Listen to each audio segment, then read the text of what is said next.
Hey there, guys and gals, and welcome to... Sorry, I'm a little bit off. The Ballad Singer. There we go. I was close.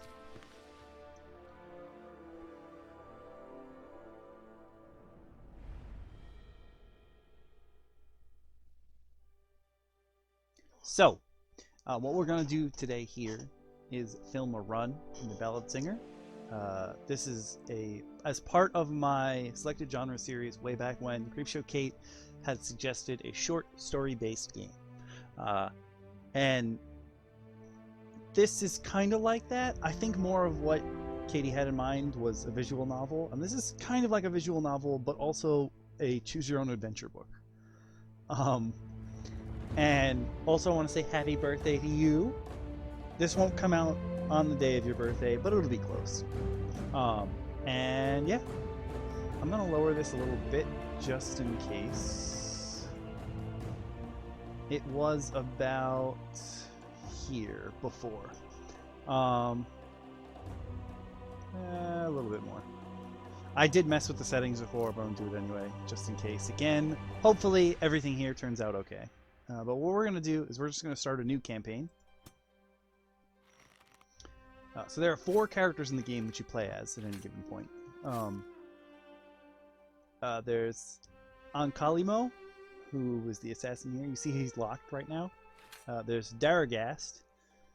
He's also locked. You can start the game as either Aaaalso or Leon. We're going to start with Aaaalso because she's awesome. Now, this part is not voiced, but pretty much everything else in the game is voiced. So just so you know, Aaaalso is a good guy, Leon is a bad guy.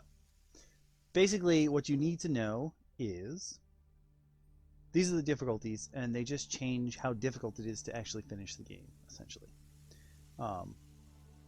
So your starting fate is when you die or make a mistake, you can use a fate to go back. Your save slots are how many manual saves you can put in at any given time. I'm pretty sure, not 100% sure, but I'm pretty sure. Manual saves are like you can put in a save point and just come back to it later. So like if there's an important choice, you may want to do that. And choices needed for manual save is like how many screens you have to get through before you get up to that point. We're going to be playing on basically the normal difficulty. I've tried on Hesperia Citizen before, but we're going to do normal for this because, you know, this is a Let's Play and all that. This is... Oop. There we go. I'm going to turn off the tutorial because essentially the tutorial just shows you. Let's turn off. We're going to have them voice everything for us. Because as you guys know, I don't like it when people who are doing Let's Plays read things out loud. And now you don't need to because everything is voiced. And this way you won't get any ideas about what's coming next. And neither will I. Because I've only tried this once, and I'm going to try to not do the same things I did last time. So here we go.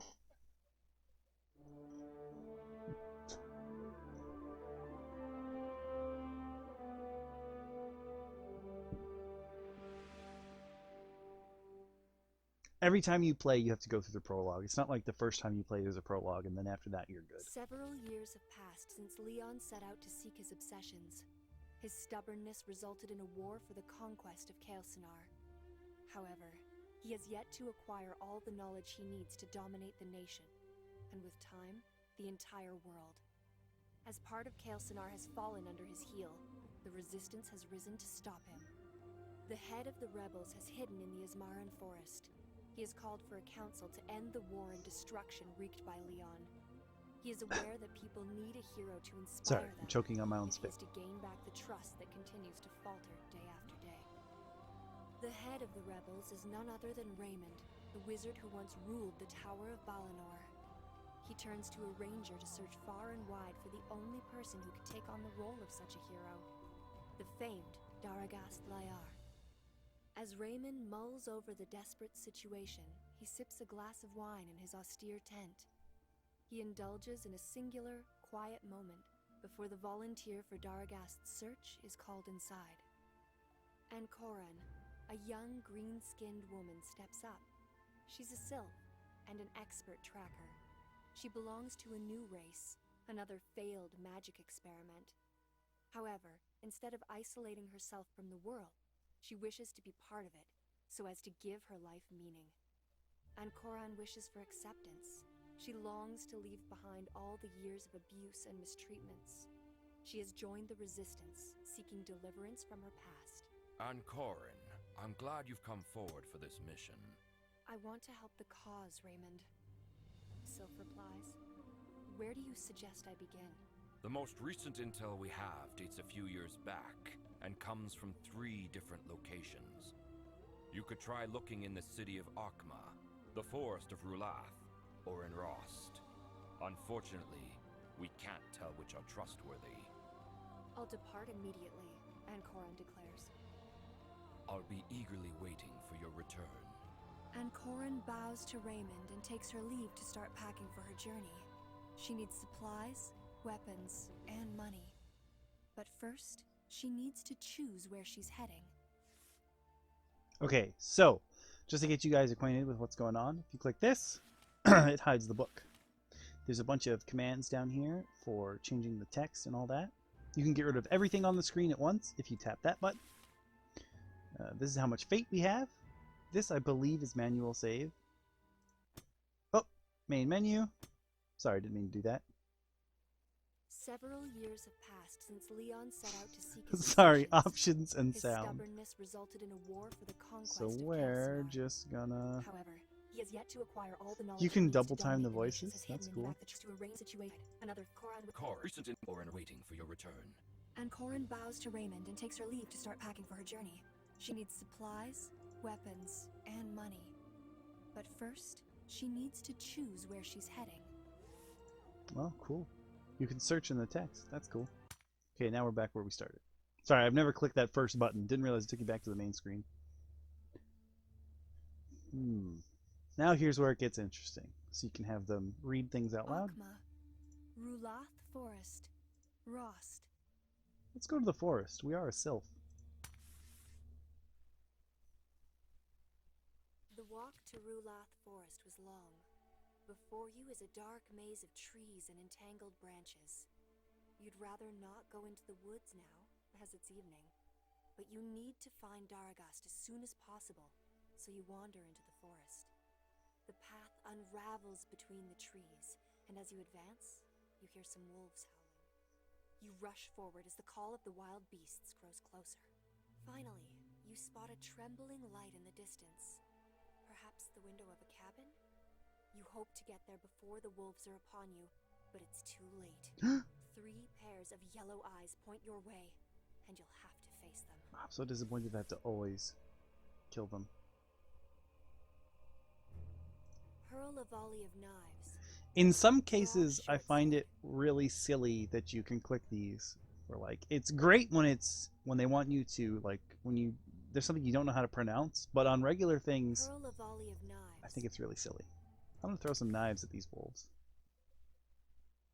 With woodland predators, the best strategy is to strike first, and quickly. You can't show any fear. You unsheathe your knives with both hands and hurl them in one single fluid movement. You hit the first 2 wolves straight between the eyes. The third beast immediately stops growling, turns tail, and runs. Nature's perils seem to have come to an end, but your ranger's instincts suggest otherwise. Rulath might still have a few surprises in store yet. However, you're also in a hurry to find out who lives in that cabin. You see 2 paths before you. One is a stone road, while the other looks like a beaten track. You close in and study both carefully before deciding which one to take. You may fall into a trap. The stone path is clearly the work of men, The other looks more like the result of animals passing by. Both could be safe, but you never know.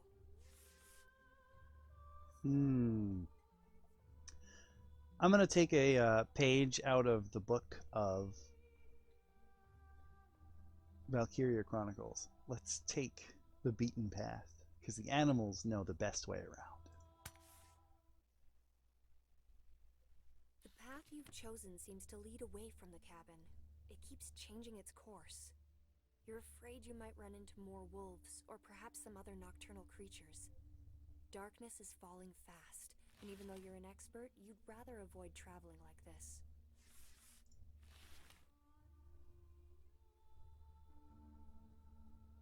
We're a Sylph Ranger. We're going to keep going. Is this my first death? Your perseverance pays off. Oh, hell yeah. You almost didn't expect to see the cabin's light again. You've arrived directly on the opposite side. The window lights give away that someone inside is awake. Another howl echoes in the forest. You shiver and quicken your step. You're so close now that if someone opened the door in time, you wouldn't have to face another fight. You approach the cabin and breathe a sigh of relief. As you knock, the door opens on its own. Inside, the light of several candles reflects on hundreds of glass vials, diffusing a red glare. There are That doesn't so seem many good. you can barely count them. An old blind woman sits at the center of the room. I've been expecting you, Ankoran the Sylph. She whispers with a squawking voice. Let's up that How do you volume. know my name? I know many things, and I foresee others. I'm rarely wrong. Are you a seer? Yes, Why are seers Can you always help blind? me? You ask her, your heart racing. it will cost you 2 golden coins, 1 for each eye. Without a single word, you place the coins on the table. You've come prepared. I'm looking for a man, a warrior. His name is Daragast Layar. There is no one with that name. He's dead then. You shake your head desperately. That's not what I said. Ooh. What do you mean? You need to ask the right questions.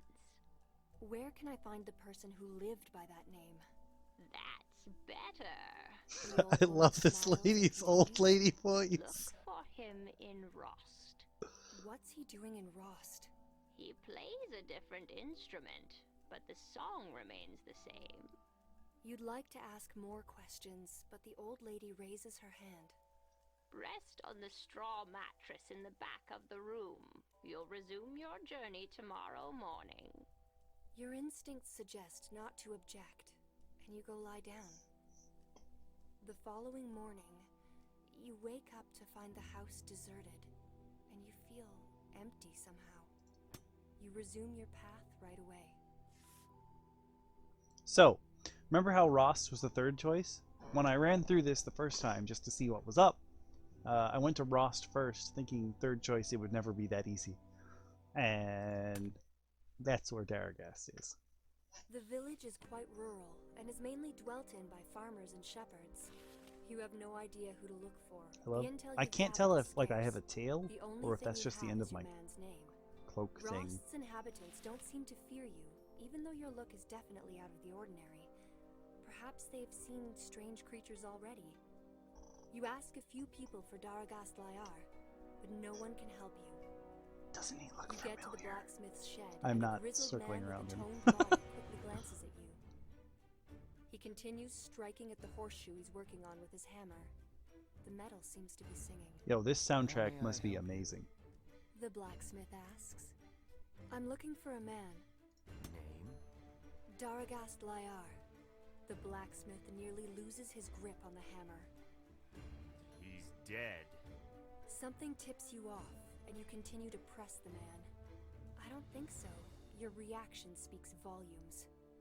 The blacksmith threatens you with his hammer, his eyes flaming. You'd better listen to me and go back where you came from. Calm down. I didn't mean to tick you off. I'm a friend, no ill intentions. Listen, old man. Tell me where I can find Dargast or I'll kick it out of your ass. I can't say that because no one would say I'll kick it out of your ass.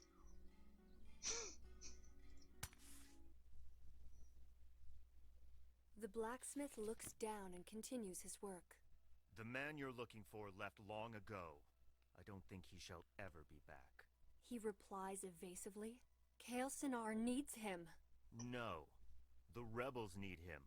You have no hope. At least we fight. And you shall die. Every last one of you.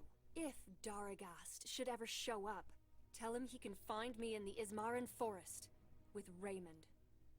You turn on your heels and leave without waiting for his reply.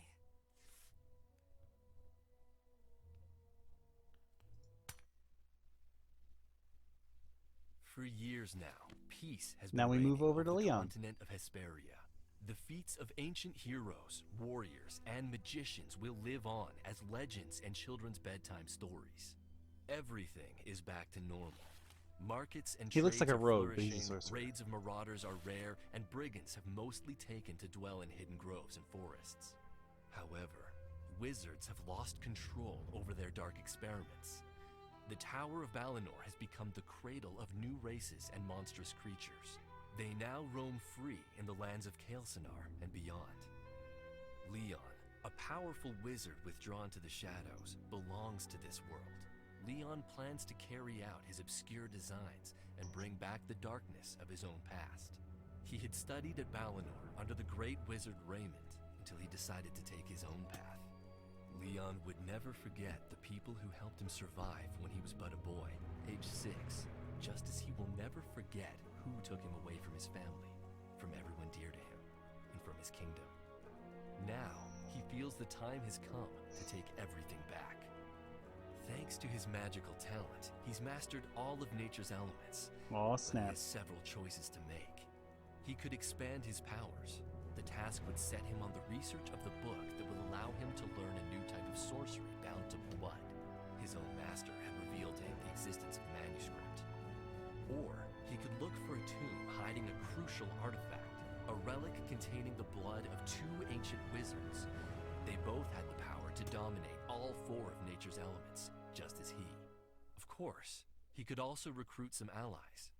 What would be better than befriending a dragon? Aw, snaps. A hooded figure trudges through the rain, supported by a cane just as tall as him. He has just left the Tower of Balinor and has no intention of turning back. He meditates on his ambitions and craves a new beginning for his life. His heart beats madly as he steps along the path. The dull sky, laden with clouds, mirrors the torment grasping his chest. Angst. Leon has a good soul, but he shall bear no limitations to achieve his goals. He faces 3 choices. Continue. Is that necessary?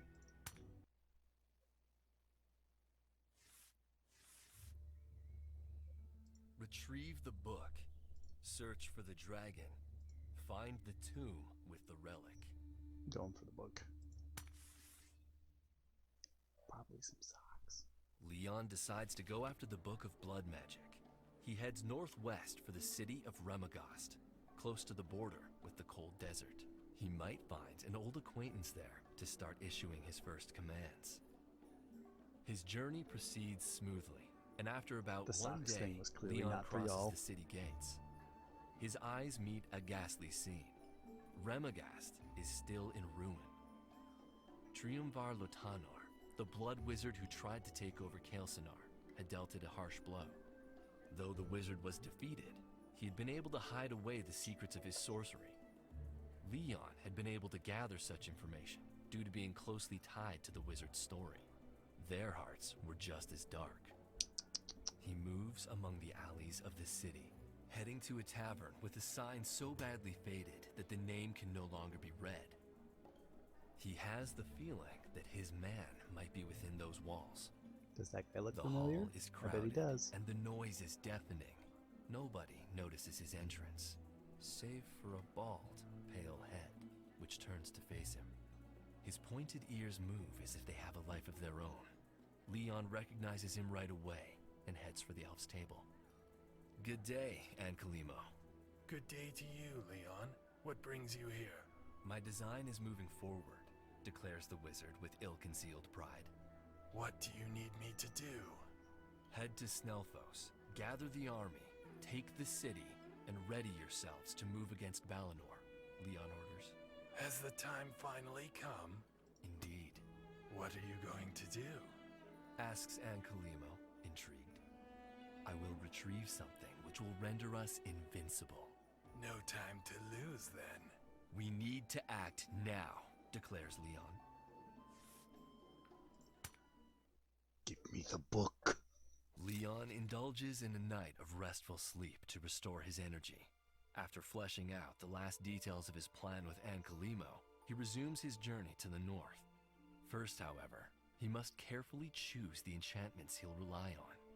Triumvar Lotanor was able to bend all of nature's elements to his will, so he needs to be ready for any circumstance.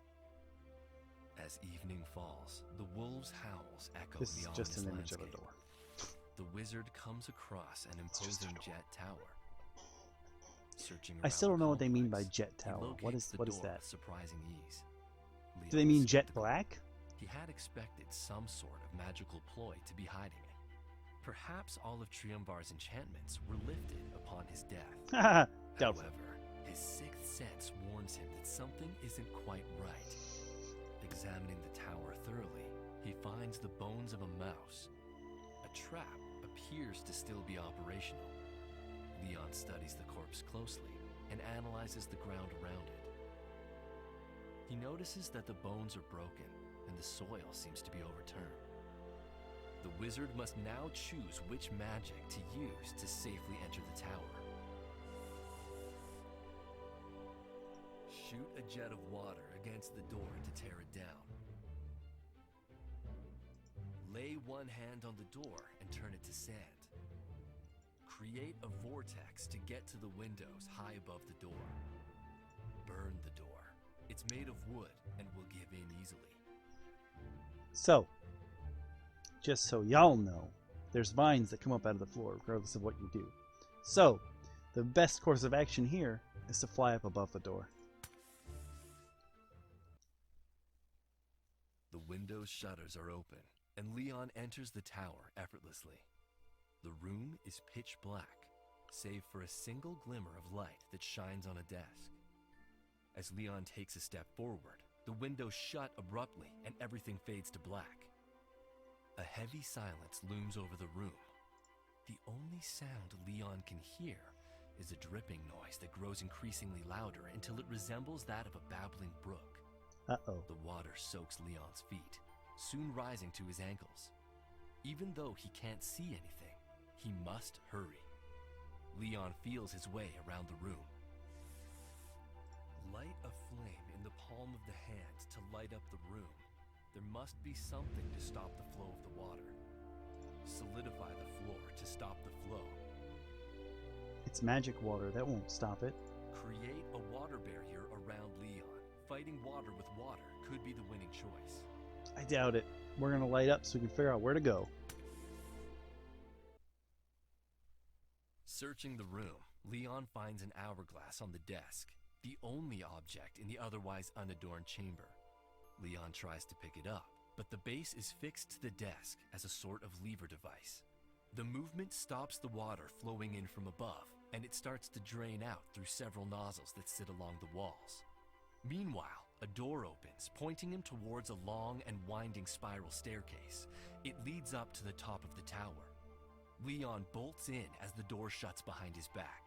This time, the room lights up completely. The chamber is circular in shape, and at its center lies a bookstand with a significant tome on top. Closing in, Leon reads the title, Blood Magic.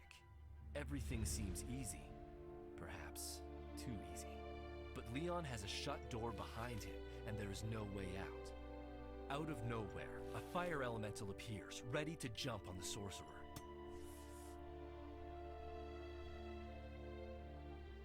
Summon a water elemental to fight the Guardian. Summon an earth elemental to fight the Guardian. I think water beats fire, huh? If Pokemon's taught me anything, that's what it is.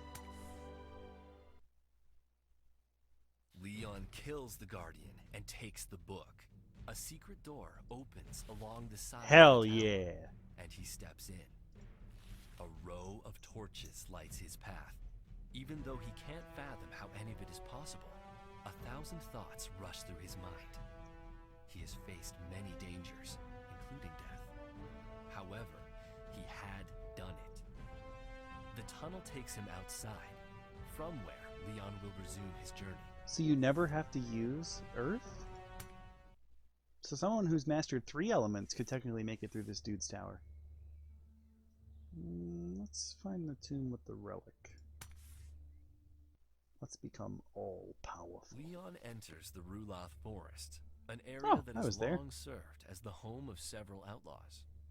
Reminiscent of his mentor's stories, he remembers that the tomb of Asperia, the magician who had protected him as a child, should be here.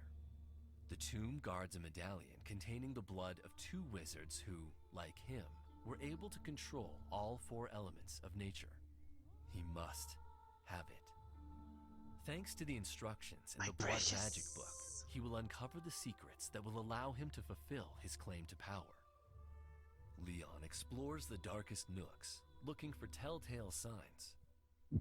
A shadowy atmosphere surrounds him, as if he were inside a cemetery, or worse, an open-cast crypt. An ill feeling rushes through him, such as he has never felt in his entire life. After wandering for several hours, Leon finds 2 tombs. They are both just simple mounds of rock, with no apparent markings. However, opening the wrong one might wake up the dead.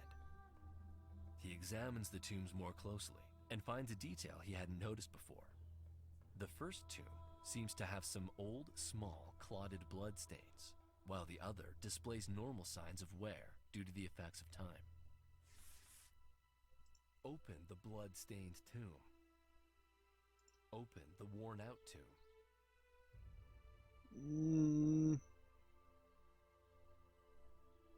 The blood is probably a trap at this point, so let's go with the worn-out tomb. He made the right call. Hey. After some major effort and a few hours' work, Leon retrieves the jewel. Weirdly enough, his old keeper's bones weren't inside the tomb, a fact which leaves Leon quite astounded. He takes the silver pendant. The medallion is divided into 3 sections. 2 contain a red liquid, whereas the third is still empty, ready to receive more blood. Leon must now learn to master this type of magic. He's fascinated and can hardly wait. Oh, snaps. About to meet a dragon. Without hesitation, Leon decides to head to Laganissa. The cold desert is an inhospitable region inhabited only really by tall. outlaws. Its border is marked by an imposing metal fence. No one has ever been able to climb over it. Several barracks are placed along it, evenly spaced, with hosts of soldiers. Each troop is numbered.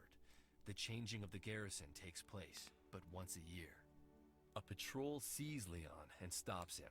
They warn him against heading across the border alone. Leon tries to pull rank as a sorcerer, meaning to persuade them to let him through.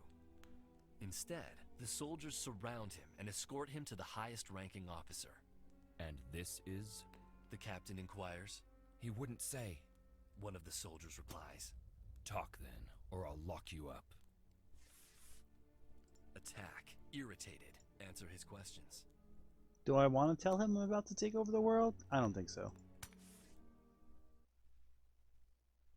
Leon is outraged by the power play taking place. He decides to act upon getting rid of his audience. Unleash a fire wave all around him. Summon a bundle of roots to strangle the others. I feel like there's a floor. Discharge an air blade to behead the soldiers. I'm gonna go with Fire Wave. Again, I'm just avoiding Earth. Although a great wizard indeed, Leon has overlooked a minor detail. He is not immune to fire.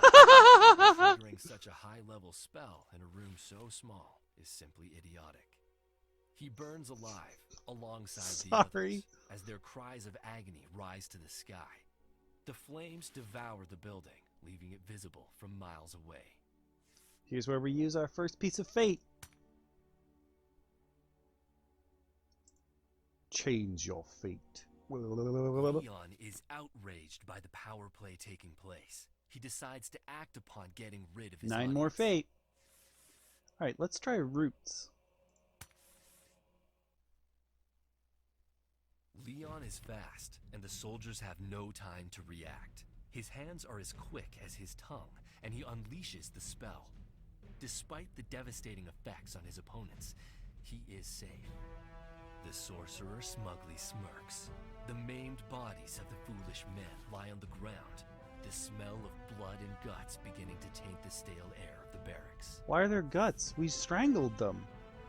Just so you guys know, you can also succeed if you do air. Looks like fire is the only one that fails. Now I can make a manual save at some point. Once over the border, Air, you Leon chop off all their explores heads the with an air area. blade. The ground is black, as if covered by volcanic ashes, and the climate is much colder than that of Kelsinar. Under a matte gray sky, dark sand and desolation goes on as far as Lizard the eye man. can see. Walking his tedious path, he chances upon a lonely traveler. The two spot each other from afar, but do not try to avoid the inevitable encounter. The traveler has scaly skin, and a forked tongue darts in and out of his mouth as if he were a snake. He stops in front of Leon. "Who are you?" he asks. "Someone very dangerous if you get in my way. A friend." I really if you wish choose the to lizard trust men me. had squeaky voices. "Your name is Leon Munar. You may have heard of me." The other doesn't reply. His eyes open wide, and he falls to his knees. "Now I recognize you. Your fame and your past precede you. I am Therion, your humble servant." Cautiously, Leon asks him to explain. "Everyone knows of the last great wizard able to dominate the elements. What brings you here?" "I have my reasons. I should kill you for the mere fact you have seen me, but perhaps I won't." Leon's threat sparks fear in Therion, startling him. "I am sure you'll find me useful if you spare me." The wizard seems to mull over the plea and decides to test him. "I'm looking for the dragon who dwells in these lands. Do not question me, just answer, as I have no time to lose."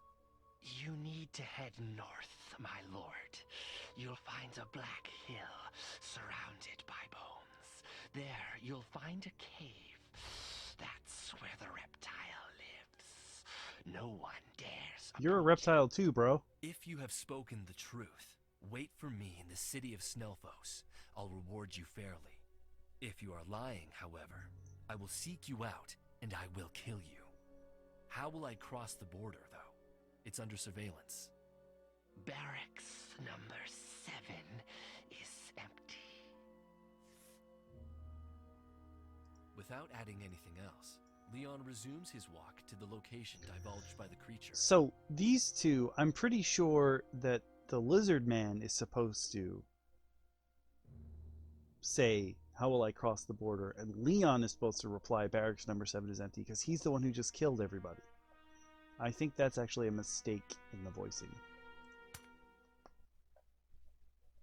After some time, Leon finds the hill surrounded by bones, Aw, just snaps. as the snake man had described it. The glacial cold is He's in a sharp lizard man, not a contrast to snake the man. burnt color of the dragon's lair. A strange feeling grips Leon's stomach, but he doesn't give in. He knows which way to go. A nauseating smell comes straight from the cave. We're gonna have to center. give that boy a bath. There, he finds a huge reptile, curled up and resting. It is motionless, snoring blissfully. This is the moment of truth. Here, Leon could find a powerful and nearly invincible ally. Aw, snaps. He enters the cave of wonders.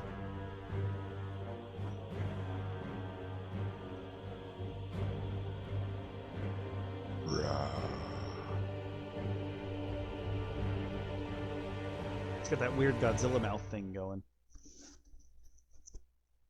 The wizard decides It's to combat step time, into the y'all. cave, and an eye is soon upon him.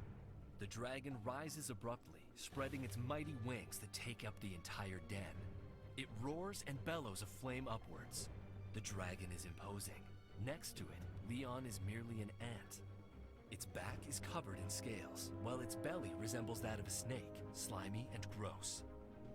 Leon's gaze follows the coils of fire as they rise. He notices that the hill's ceiling is open to the skies, allowing the creature to come and go as it pleases.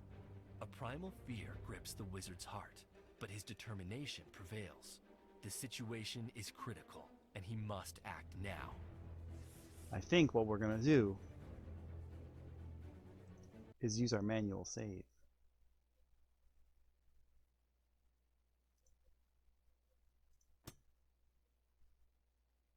Oh wait, is it this one? I think it's this one. I don't actually know how to do the manual save thing yet. Okay.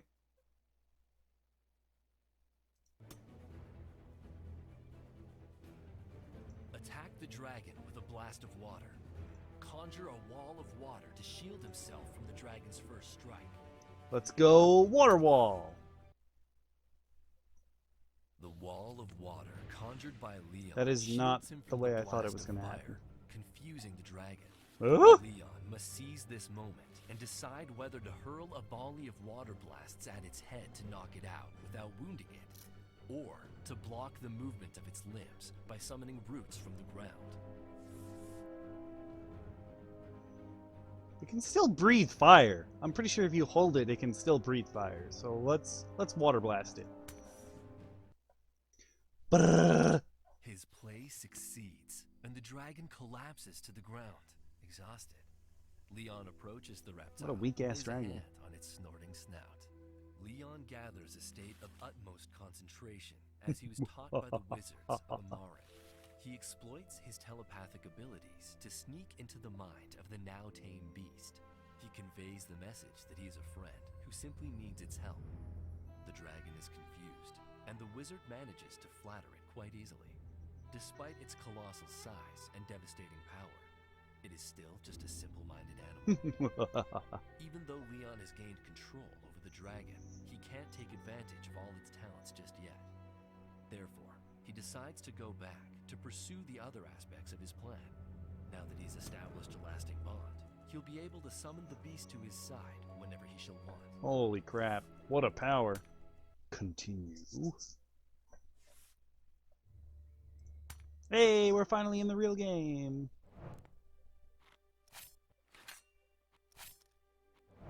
Let's go with Dargast.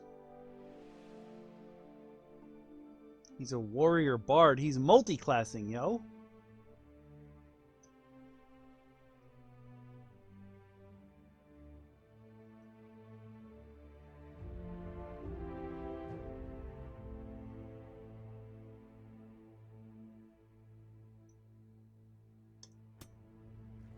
Let's go.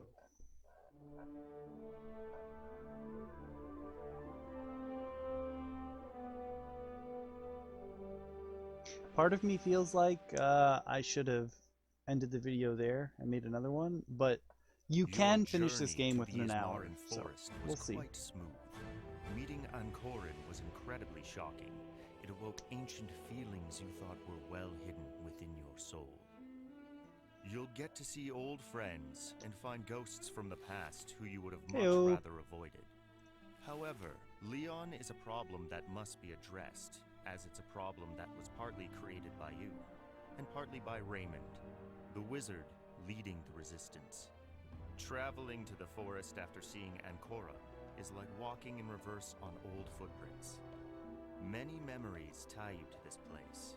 You move stealthily and approach the guards carefully. As attentive as they are, they don't spot you. You sense the heart of the resistance would be here. You know both the forest and Raymond well. As you near the headquarters, the sentinels surround you and threaten you with their weapons. All the questions they begin to ask you melt into silence as you tell them your name. The legend traveling along your side is deeply rooted in the stories the rebels have been hearing since they were children. But the Normally, dude they wouldn't only... have believed you so easily, but they know Aaaalso is on your track, so they lead you to their camp. A cluster of tents is set in a clearing, while others are built on trees. A string of smoke rises from the chimneys, and a sort of murk stirs in the air. Many watch you, curious. You study them as well, noticing an interesting detail. The members of the Resistance belong to almost every magical race. Only Aaaalso, the green-skinned sylph, walks to you. About time you got here. Ooh. Had any doubts? He replies, half smiling. No, and neither did Raymond. Good. Would you take me to him? Of course. She replies, smiling back at you. You find the sylph particularly provocative. Ooh. You feel comfortable around her, but she also intimidates you. You've never We're gonna felt get it such on. contrasting emotions with such intensity. You follow Aaaalso to the largest tent in the village. Inside, a handful of men are pointing at a map on the table, muttering. As you walk in, one of them raises his head, returning your gaze. Even after all these years, you recognize each other instantly. Raymond, you greet him with a simple bow. Dargast. He sighs your name. I think you have many things to discuss. Maybe it would be better to leave you two alone. A single gesture from the wizard is enough. All the other men leave, nodding at you before leaving the tent. Their faces give away the awe of standing in front of a living legend. It's good to see you again, my friend, you say, trying to break the ice. It's been a long time. You sit, and he hands you a cup of wine. Ooh. Together you reminisce about your old adventures and bygone days.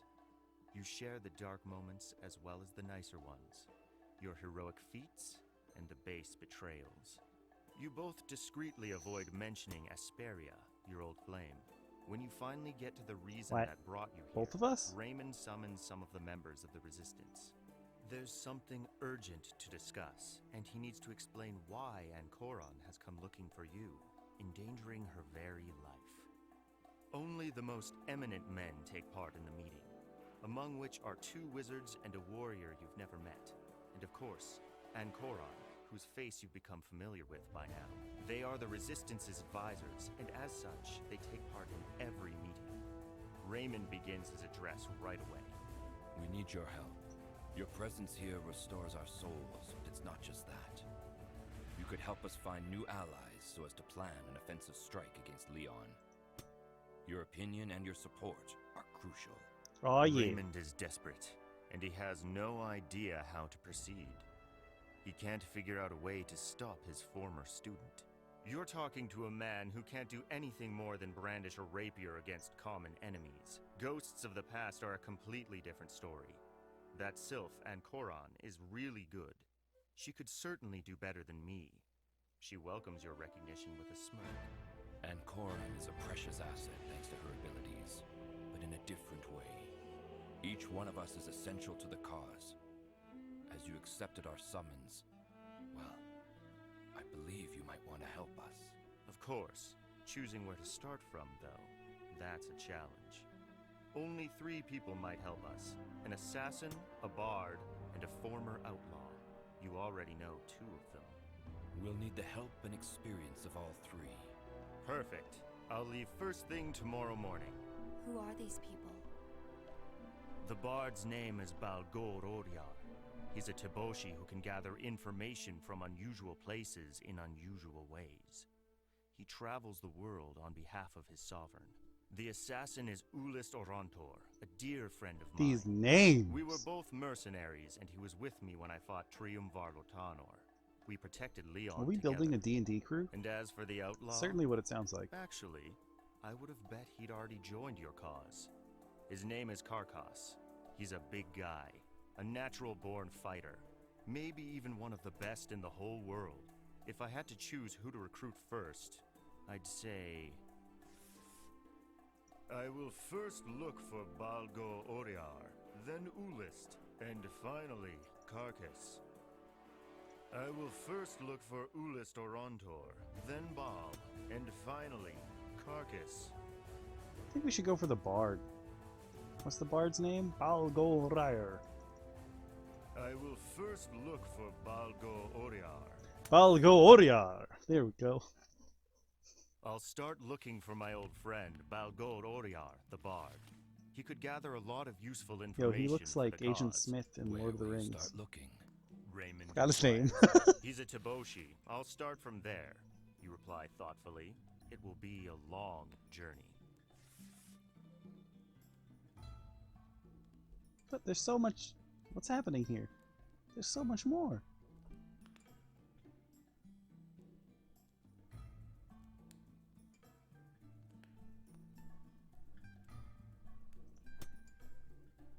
Hmm.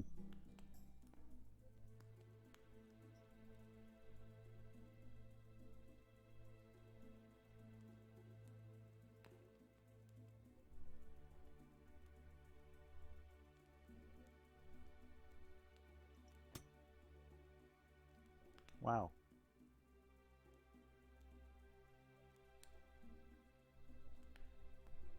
There's so much stuff.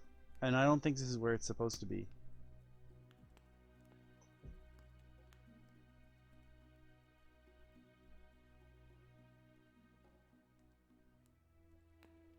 Nope. I think we gonna try and get laid. Invite her in. Good night. Yeah, so a bunch of it is not voiced, and it might be additions that they haven't had a chance to voice yet or something like that, but there are pages that you get to where there's no voicing. But basically, I got the Sword of Ruin, which is a magic sword. Let's invite her in. We could keep talking inside.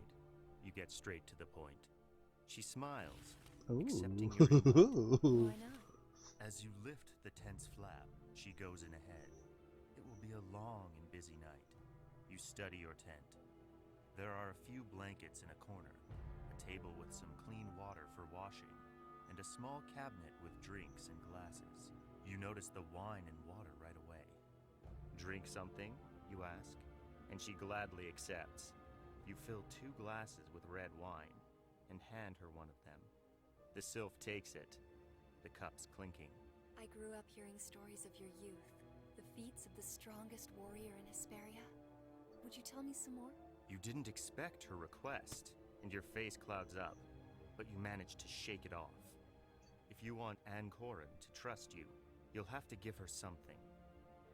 Come, let's sit. You lay down the blankets and you both sit, glasses in hand. I traveled a lot, and my past has been less than pleasant, full of blood. I was a gladiator in the arenas. Friendly skirmishes at first, but then I was forced to fight in death matches. I'm not proud of everything I've done. My life changed when I lost my wife. You stop, as you'd rather avoid saying more. You were married? Yes, but she left me for another man. Ouch. I found out he beat her, and when he crossed the line, I made him pay. She died, but I took his life. Silence looms over both of you for a while. The mood has gotten a bit weary, but you did invite her in. It's been years since it last happened. You could ask her to talk about her past, or you could dismiss her. I'm a bard. I'm a bard. I'm gonna seduce everything. How about you? It's your turn Ooh. now, you say, taking another sip from your glass. I was born in a village close to Balinor. I lived there until my family sold me off to a group of wizards. My parents were poor. They'd hoped I could have a better life that way. They couldn't have imagined what they would have done to me later. They were experimenters, outlaws for their very order. They operated on children secretly to create new races and to study the effects of magic. Their intent was to mutate living beings. So, here I am. An intimate silence falls over you both. She lowers her head to the glass, but doesn't drink. It's about to get dirty You up in lean here, towards y'all. her and hug her. Oh Kind yeah. and spontaneous his gesture. Oh yeah. Finally, the moment reaches its climax. Hmm? You look at each other for a moment, and to both your heart's agreement, you kiss and let passion take over. Oh yeah. You wake up with a start. You didn't notice the day had been dawned for a while now, and then you understand why. And Corin is by your side under the blanket. She's still sleeping. Her hair rests around her in stray locks, and she's more beautiful than ever. You get up carefully and get dressed as quickly as you can. Before leaving, you turn back and notice she's still sleeping. You wonder if you'll ever see her again, and your heart has a new hope. After all these years, you didn't think you could still fall in love.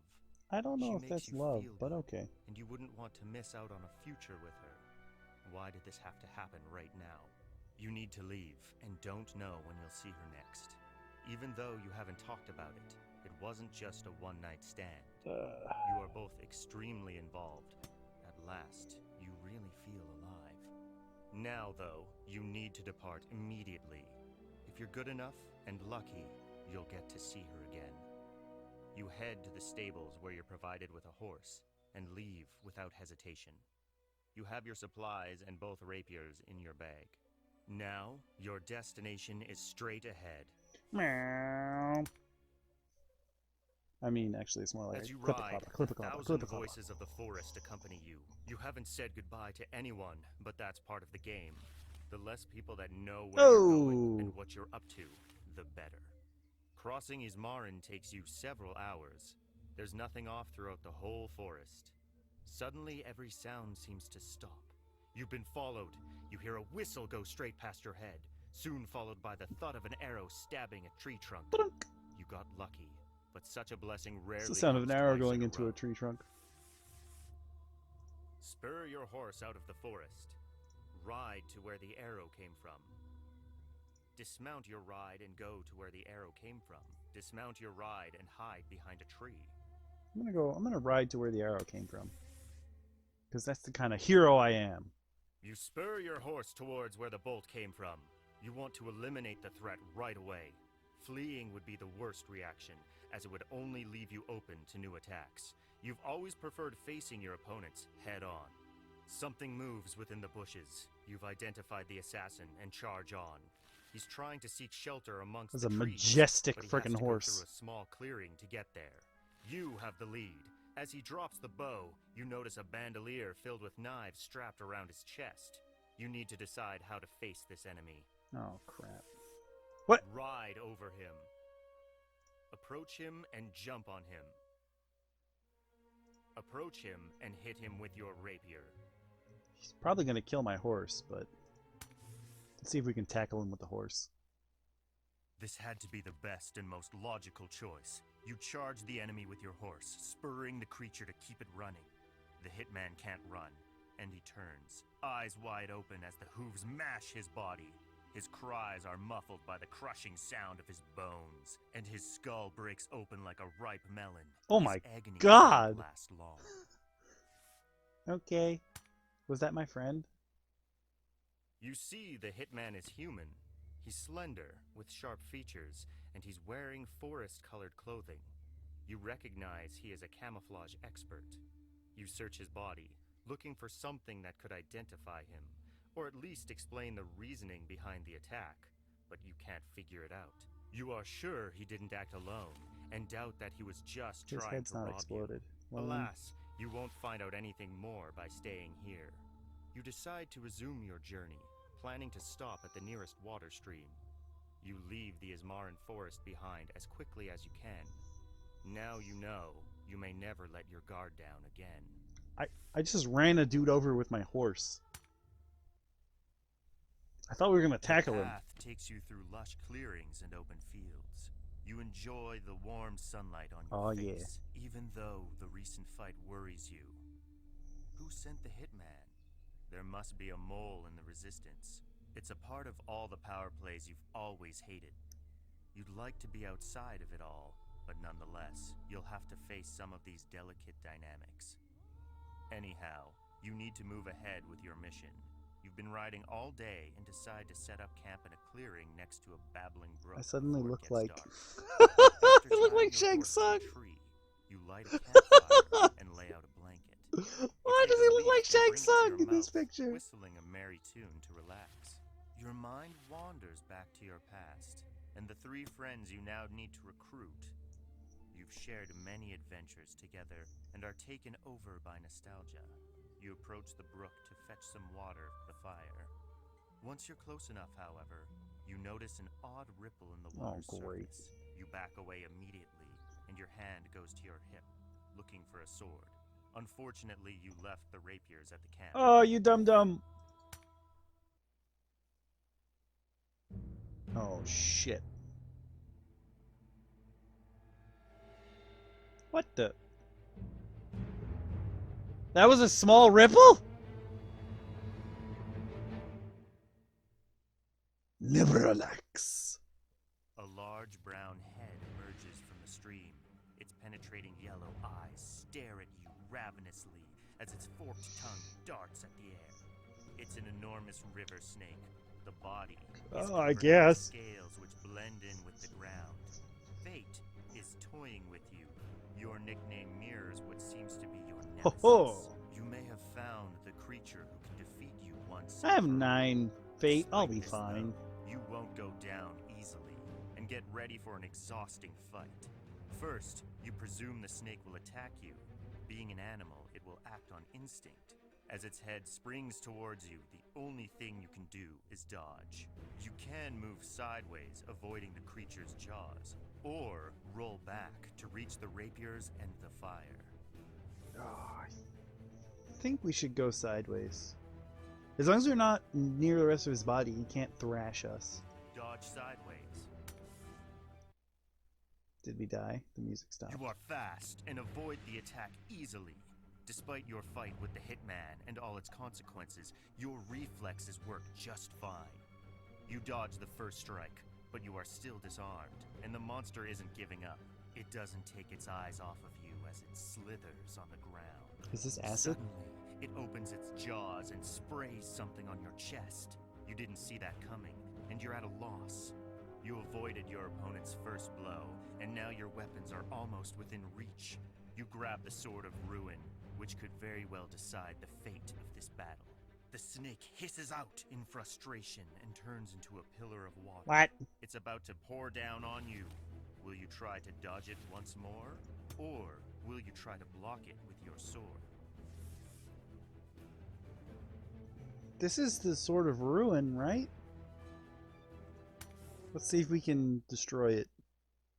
You're wielding a magic weapon, which unleashes a protective barrier from one of the stones set in the hilt. The water pillar can't get to you. The monster turns back into its solid state. Now is your turn to attack.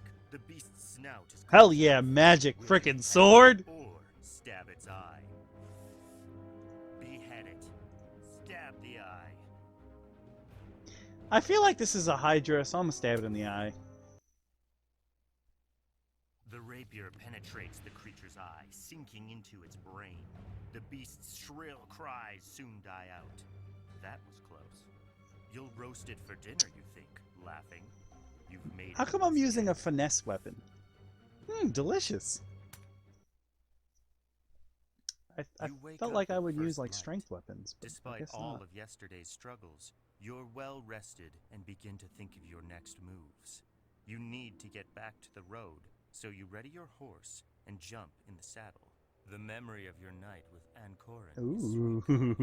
You Ooh. wonder if you'll ever have a future together, or if laying with her was a mistake. You sincerely hope she's safe I don't like while the you're term not together, laying with her. but you've never been lucky with women so far. Your wife left you for a violent man, whom you ultimately killed.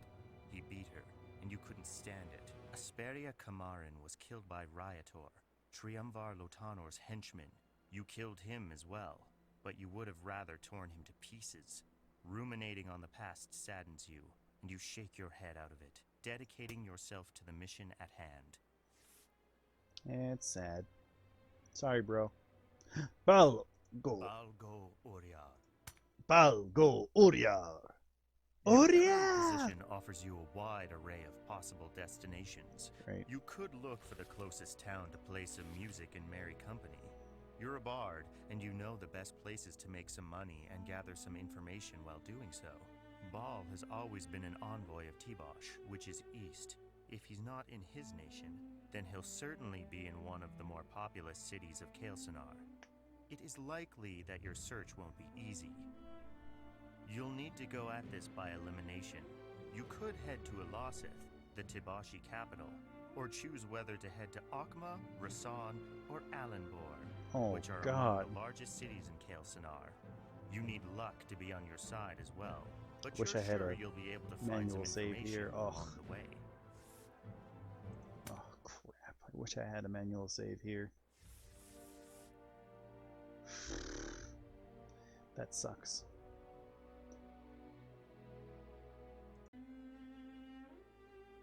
You guys may have noticed a small jump there. That's because I'm a little worried about OBS. Usually when I go past an hour in one video, it freaks out. So I just took a little jump there. But this should all come out in one video. Aaaalso is... yeah, let's go to his country. If he's not there, then we'll know where he is. Look like Shang Tsung, and I You cannot. opt for the farthest city, which is also Balgo Oriar's birth town, Aaaalso. Your journey to Tibosh will be perilous. You already got a good taste of it in the past. You take the commercial route to stay away from the bloody outlaws. Many convoys had the same idea. Some travelers greet you along the way, while others are indifferent to your passage. All of them, however, have an armed escort. Amid the busy road, a group of merchants is engaging in a lively discussion with the leader of the soldiers, providing the security detail. You can't listen in on the conversation, but at one point, the whole troop turns their horses and heads back to Kael'Sanar. You could head to the merchants and offer yourself as a bodyguard, so you won't travel alone. Or just keep going on your own. They might have information on my friendo, so let's go. You mean you approach make the an offer? convoy. Nobody is alarmed, but they examine you head to toe, acknowledging at a glance your skill with weapons. The first merchant you meet is a stocky man wearing a green mantle, a red sweater, and some strange black pants. All the others stand behind him, silently watching you. You presume he's the convoy leader. They deal in refined fabrics. Your escort left you. You go straight to the point right after having exchanged pleasantries. So you have an eye for details. Oh, the merchant dear God, that voice. What do you want? I'm Dargast, and I'm headed to Aaaalso. I'm traveling alone, and I'm getting quite bored. Besides, it could be dangerous. We could proceed together. The merchant inspects you carefully, weighing your offer. How much will this cost? You're not too young, and judging by the look of it, not too fit either. You burst out laughing straight in his face. Just as you thought, he's never heard your name, and if he has, he isn't connecting it to your fame. Just the company for the road, some food, and a fire. It's merely a matter of safety, you reply kindly. The man signals for you to wait, turning around to confabulate with the others. That is a $2 Finally, word. He turns back to you and extends you his hand. I'm Servistar, leader of this company of weavers. Welcome among us. You shake his hand. It couldn't have gone any better.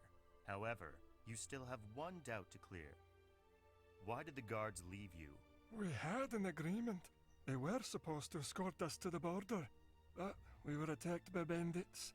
Oh, yeah. Died in the fight, and the others asked for more money. Sorry, I was reading it. We couldn't afford it, so they left. Mercenaries usually aren't reliable. Who's your patron? The king. Sovastar swells up with pride. This keeps getting better. You're well known at the palace thanks to your past. You keep traveling over the next few days without any unexpected meeting. Hell reaching yeah. the capital safely. It's a sumptuous city which never ceases to amaze you with its pink and white bricks. Sublime marble statues and silk banners the decorate bricks? the streets, and all the houses have either flat or domed roofs. At the gates of Aaaalso, Sovastar hands over a document to the guards, who escort you to the royal palace. This is where our roads part, my friend. Sovastar tells you. Maybe, but I need a hearing with the king as well. You think he'll grant you one? I had to send thousands of letters to have the chance to show him our goods. Continues the merchant, sneering. I have my ways. You approach one of the guards, and as if it were the most natural thing in the world, you greet him and introduce yourself. Could you tell your lord or his advisor music! that Aragast Lyar is here and would like some information on an old friend of his? The guard drops his jaw. Your deeds against Ryator San in the war that took place many years ago in this very city are still alive in the people's tales. All T-Bot is grateful to you and welcomes you as a hero. Even the new king can't refuse a hearing with you. The merchant, hearing your words, is only now starting to understand who he had the honor to travel with. Oh, snaps! At his surprised expression. The soldier disappears in the palace. Several minutes later, he reappears with the king himself. Oh, shit. Bow before The him, king came to and the he does the gates? same. To what honor do I owe the pleasure of your visit, Lord Lyar? The king is young, tall, and thin, with long blonde hair that falls down his back. His appearance stands out from that of the other Tiboshi. Your portrait adorns many places throughout the snap. city. You see it on paintings and commemorative statues. Despite your age, neither the soldier nor the king have any doubts regarding your identity. The rapiers on your hips simply confirm what everyone already knows. Besides, the sovereign's detail is so fierce you couldn't hurt it with a fly. I'm looking for an old friend, Balgo Oriar. I need his help. Ball isn't here. He's been on a mission in Kael'Sanar This for a few guy's months voice. now. It's been a long time since we've last heard from him. I'm afraid you traveled all this way for nothing, Lord Lyar. Come now, you'll be my guest before you head back. You bow and gladly accept his invite. You leave your weapons to the soldiers. They'll hand them back when you leave. You came to the wrong place. Now you'll have to choose your next destination.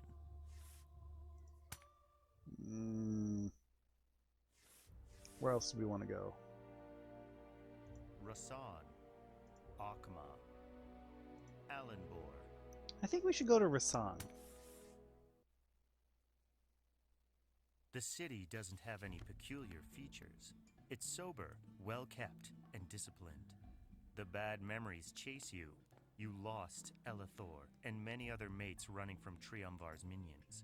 However old they may be, some wounds don't heal. Oh, I You just dismount immediately your appeared horse there. and Okay. walk through the city, looking for the best taverns. You talk to many townsfolk and even stop the city guards, but nobody has ever seen your friend or even heard of him. Finally, you enter an inn for some ale. You need some time to think. The atmosphere is quiet, and you think the host could bear a few questions. Excuse me, could I ask you something? You ask the friendly-looking barkeep. Of course. He replies with a genuine smile. I'm looking for a friend. His name is Balgo Oriar. He's a bard. He carries a silver lyre shaped like a horse's head. I'm sorry, mate. I haven't seen anyone matching your description. Although a bard competition just took place in Alanbor. Maybe your friend could be over there. This guy's is the trying to first do a useful Scottish piece of accent really information hard. we've managed It's to get close. So far. It might be the right lead, if he's indeed traveling through Kael'Sanar on his It's better than king's I could do. behalf. He might have avoided the contest, but you doubt he'd let such a thing slide by. You finish your ale and thank the man at the bar. Then you rent a room for the night. You'll leave tomorrow morning.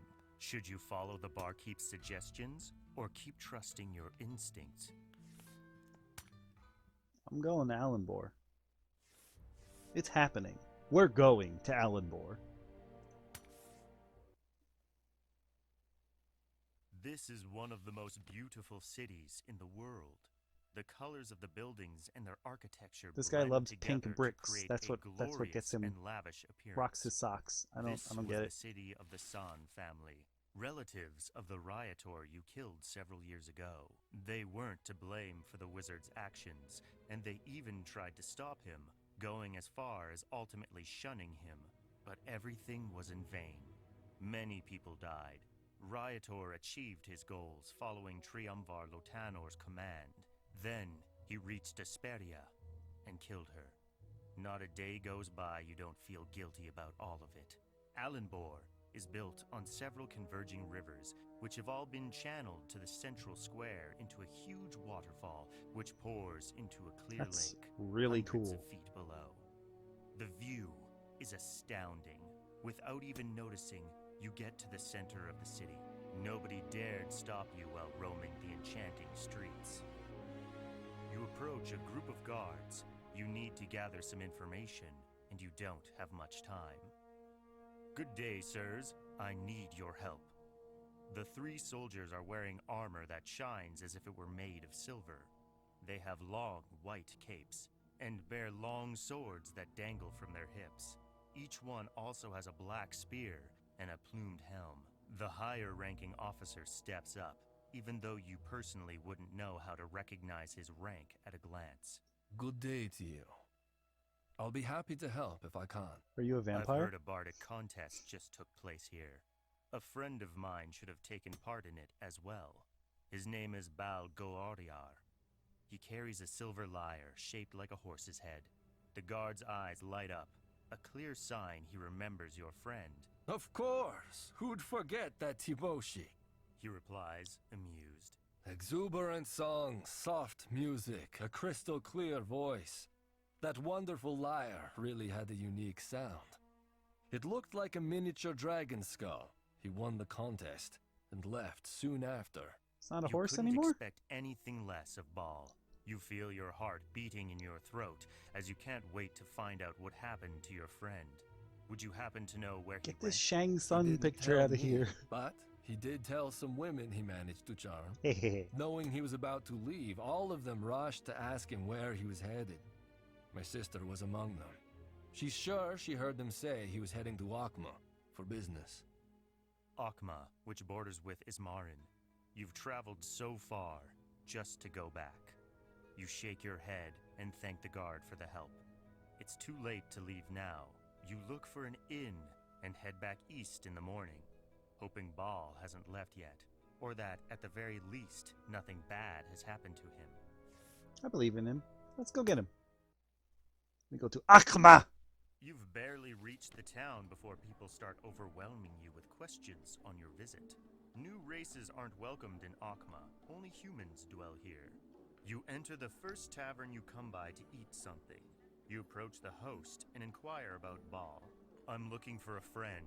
He's a bard with a wonderful silver lyre. He's in jail.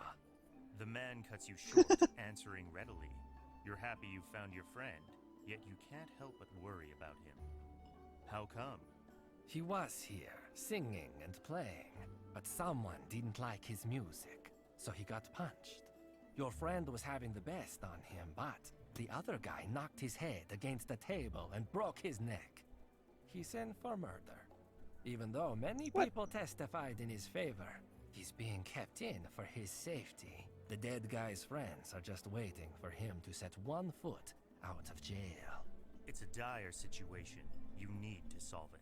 You head to the barracks right away, as you need to talk with the bailiff who tends to the detained. This guy's a When bard. you Why didn't he arrive, just fuck all you his deposit friends? your weapons and wait your turn. Bureaucracy is fast in Aaaalso, and within the hour you are received by a massive man with a stern face.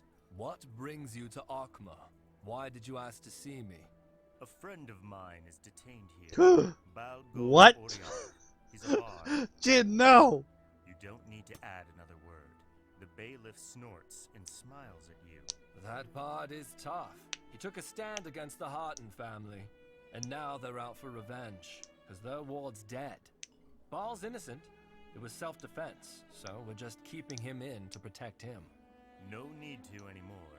He's coming with me. It's not that easy. There are 3 Harton brothers, and each one is at least have to kill them? twice your size. Still smiling at him, you reply with confidence and a bit of bravado. That's something you haven't done in years now. Because I've been pretending to be a blacksmith. Just hearing my I guess not name will pretending. have He them could probably shitting their actually smith. pants. And if I'm wrong, we'll see what happens next. And what would your name be? Daragast Lyar. The snake! The bailiff jumps out of his chair and issues the order to release Bob. They love me. And to escort him there with 10 men The snake! to retrieve all his belongings. Your name still inspires awe in some cities. You may not be as young as you once were, but experience is on your side. The door opens and your friend walks in, whistling.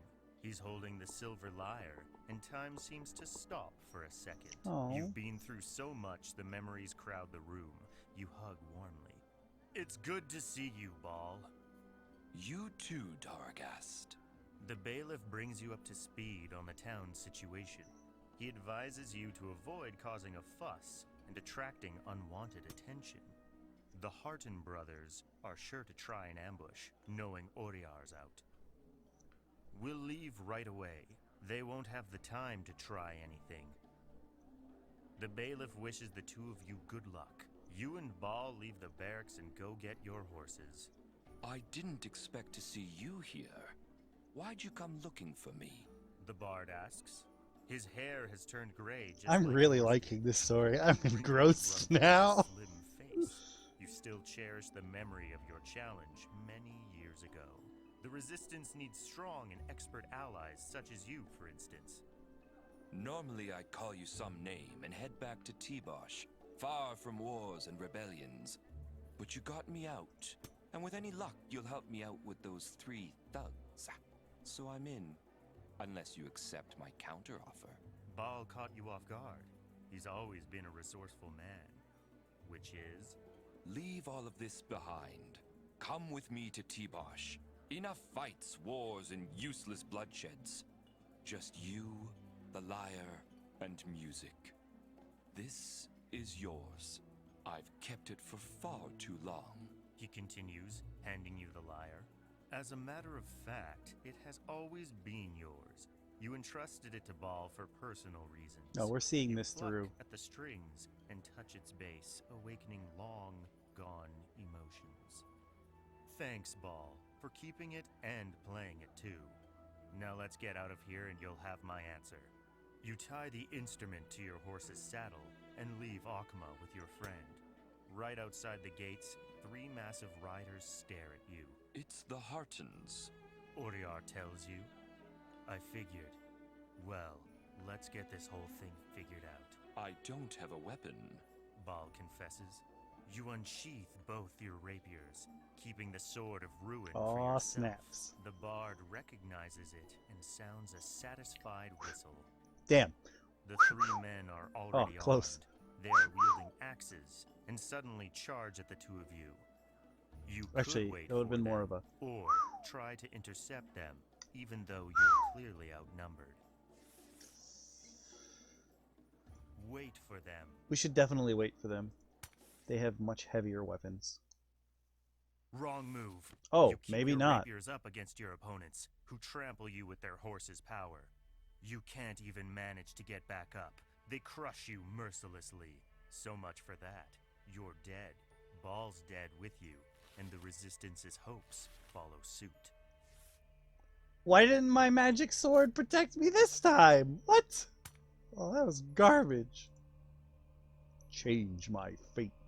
You've barely reached the town before people start overwhelming you with questions on your visit. Oh, New what? races aren't welcomed in Akma. Only humans dwell here. You enter Alright, the we're gonna first tavern you come by to eat something. Speed You this up. approach the host I and can't. inquire about Ball. I'm looking for a friend. He's a bard with a wonderful silver lyre. He's in jail. The man cuts you Yep. short, answering readily. You're happy you found Oh, your it friend, kicked me back yet you way too can't far, help but that's why. worry about him. How come? I'll switch that back now. You spur your horses against your opponents.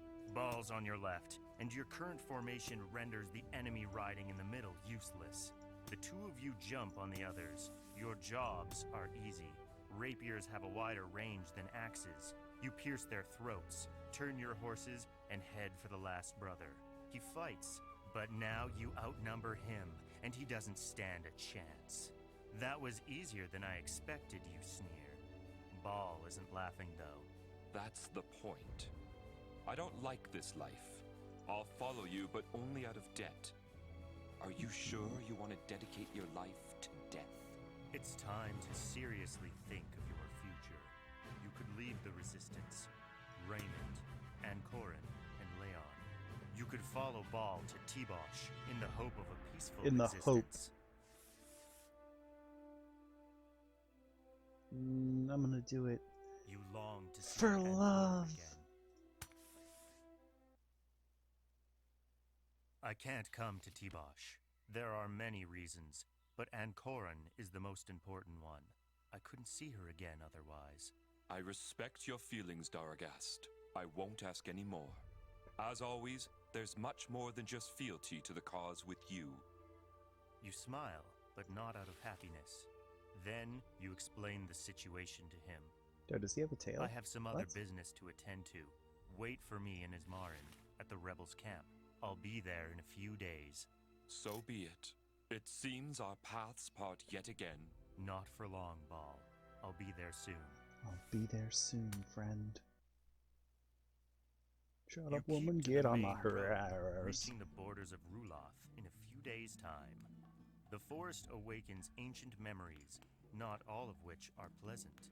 You need to find your friend, Aaaalso, and persuade him to join the resistance against Leon Munar. The first part of the forest is deserted. Before heading to the east area, which houses some settlements, you decide to go towards the center, where you buried Esperia. When you find the tombs, you make a scorching discovery. The stones have been moved, and there are signs of a struggle on the ground. What? Someone raided the tombs. You look inside the graves, but there's no trace of the bones. Someone stole the remains.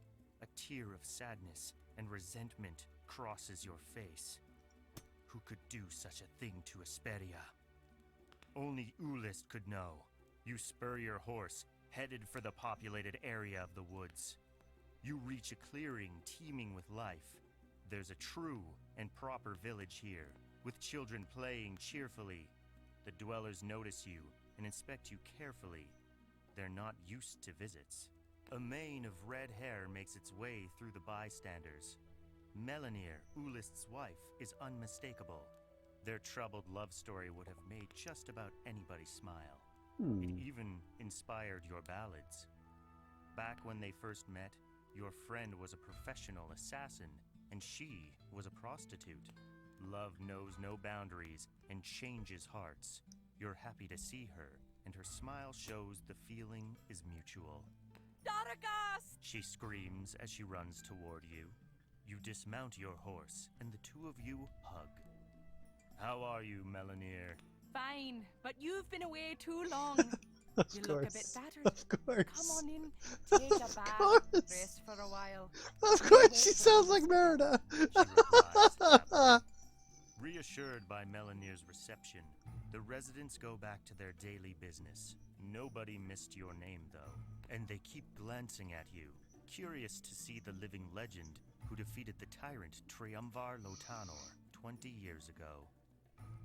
As you chat merrily, Melanir prepares a warm bathtub for you, and the two children enter the home. Mom, Jacob keeps bothering me, Yells the younger one, about 6 years old. The two freeze upon seeing you, speechless.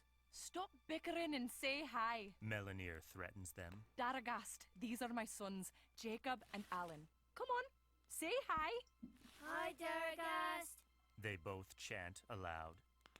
Hello, children, you reply, smiling. They have their mother's red mane. The oldest is about 10 and has Aaallso's demeanor. All right, take your time. Clean clothes are on the chair. Aaallso's size should fit you. Melanir hands you a piece of soap. You gladly accept, and you're left alone.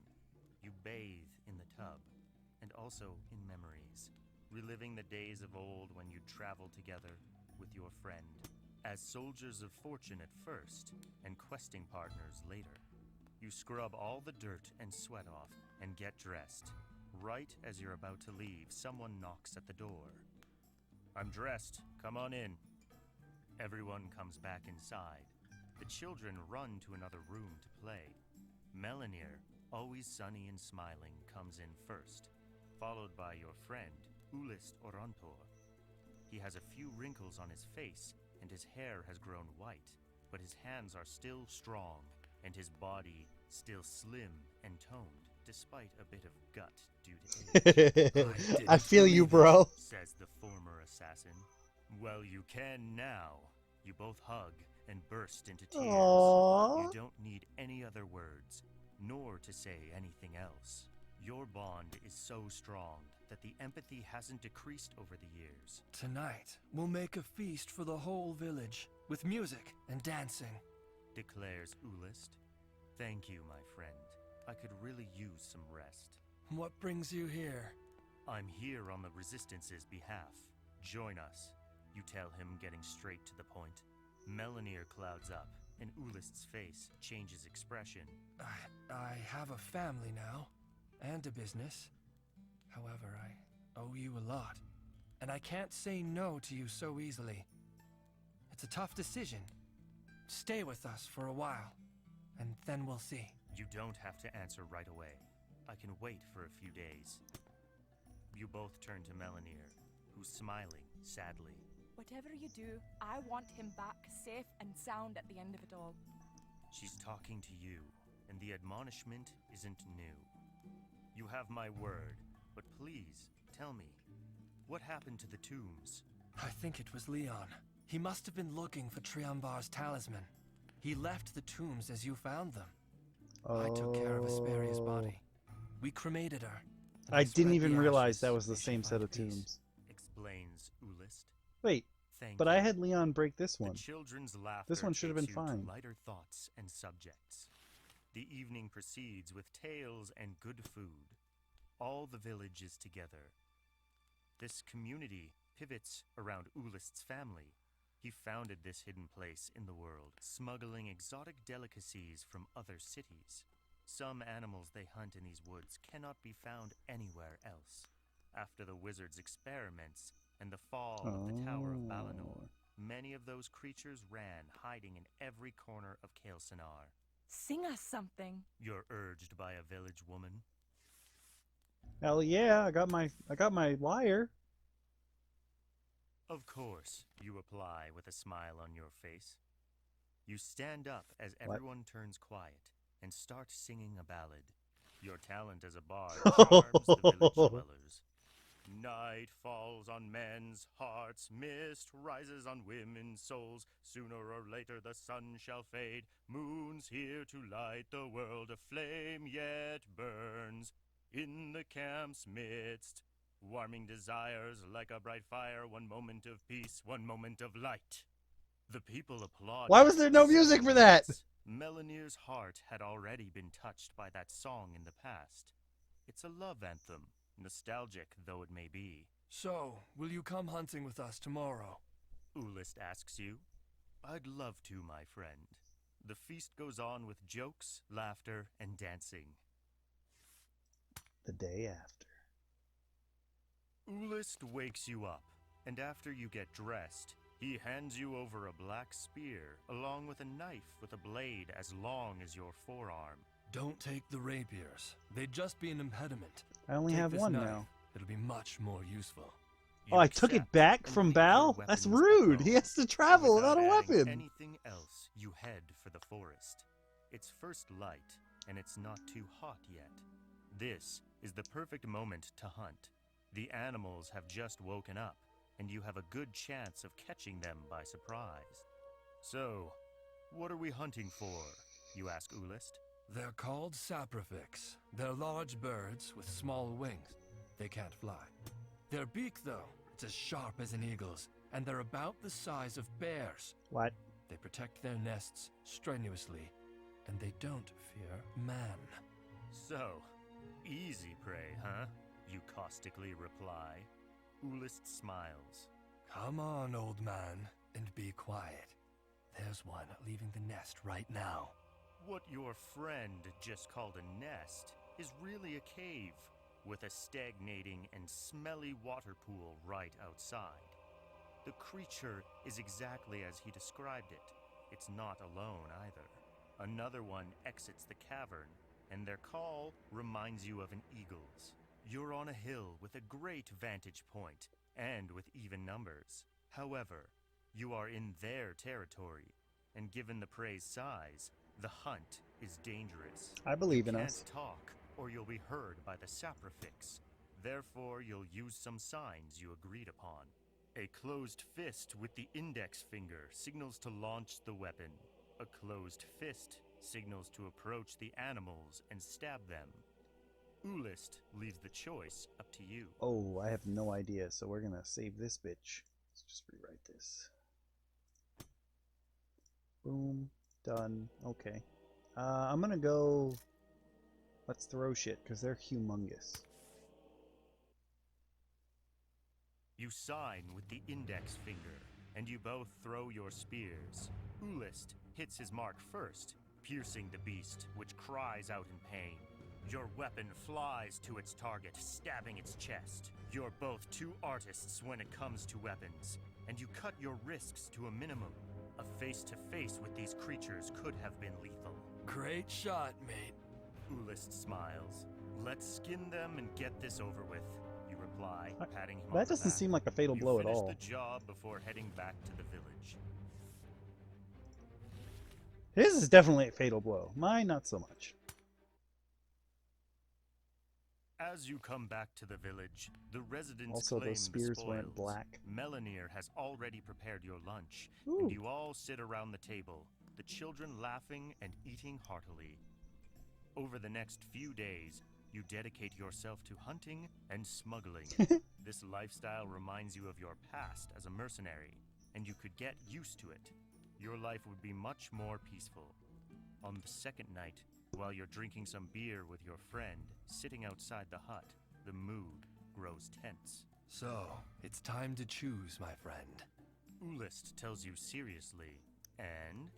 I'll join the resistance, unless you'd rather stay here and become a smuggler. I have to go You back didn't to expect the Aaaalso. offer. It seems you're facing quite the dilemma. The lifestyle he's offering is tempting, and you need to choose wisely. You won't be able to turn back.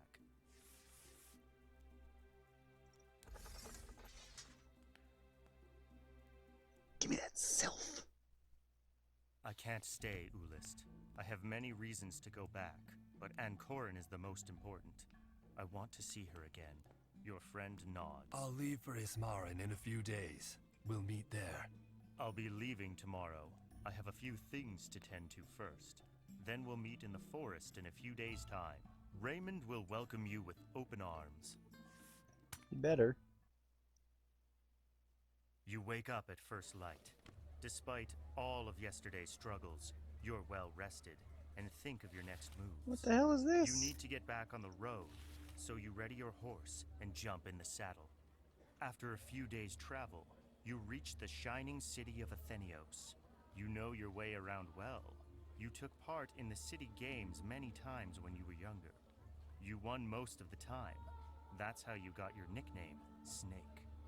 Walking through the city, merchants and mercenaries enliven the streets. The gladiator events are taking place. This is the most flourishing period of the year for Athenios. The walls are covered with posters of the finals of the gladiator fights. One of the two finalists is your old friend, Carcass, so you head to the arena. You find a high seat in the bleachers, far from the center of the stadium. The fighters make their entrance, wielding blunt weapons. Fights to the death are banned in Athenios, even though accidents may occur. Only Tibosh allows last blood fights, as they're much more remunerative for fighters. You study Carcass and his long hair, still black as night, tied into a ponytail. How come he didn't His get mighty old? musculature is highlighted by the sun. His opponent is younger, and just as imposing with his head bald and shiny. You feel a jolt of excitement and adrenaline, almost tasting the song of steel. It takes you back in time. You'd like to be in there, fighting for glory. You'd still be able to. The thought's time was long enough. The fight is already over. Carcass disarmed his adversary and is now standing above him, 1 foot on his chest. The crowd cheers, applauding the winner. Gladiator fights never last more than 5 or 6 exchanges. You climb down the bleachers, waiting for your friend where the crowd is gathered to see him from up close. A metal fence separates them from the arena, supervised by soldiers. Carcass prances around, taking homages until he gets to you. Wow, it's been so long, you ox, you cry out as he shakes your hand absent-mindedly. You! He drags you out of the crowd He as if you were sounds light like as an a idiot. feather, hugging you tight. The crowd bursts into applause. I thought you were dead, says Carcass.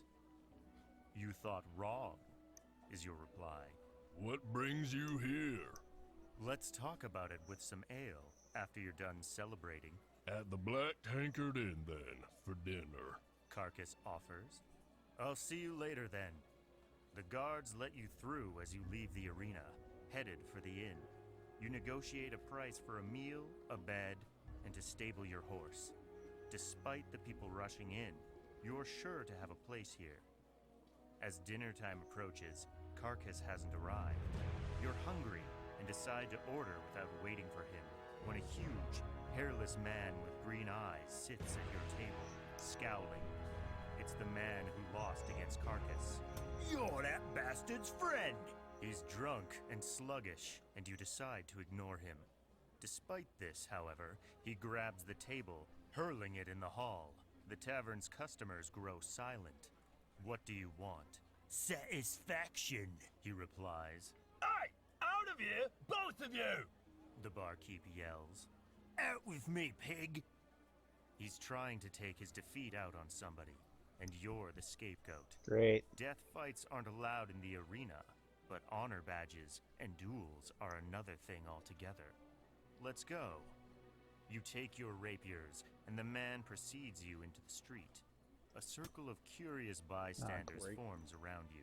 Your opponent takes out an axe with a large, chipped blade as you unsheath both your rapiers.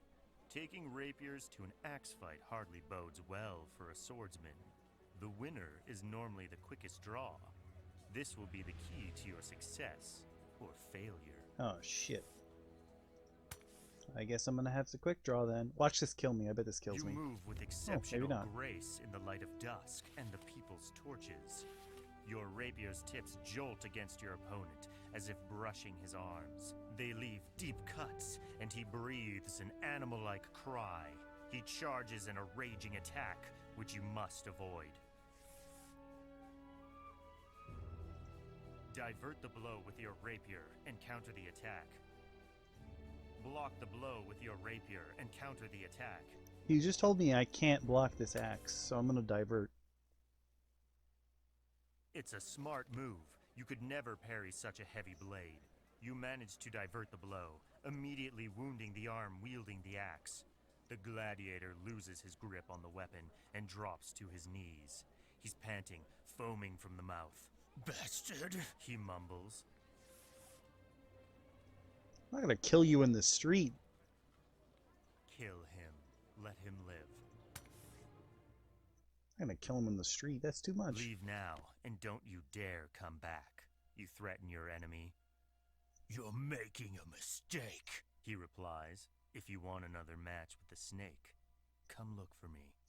The crowd hushes, including the bald man you just defeated. Nobody had recognized you after all these years. Your nickname is a legend.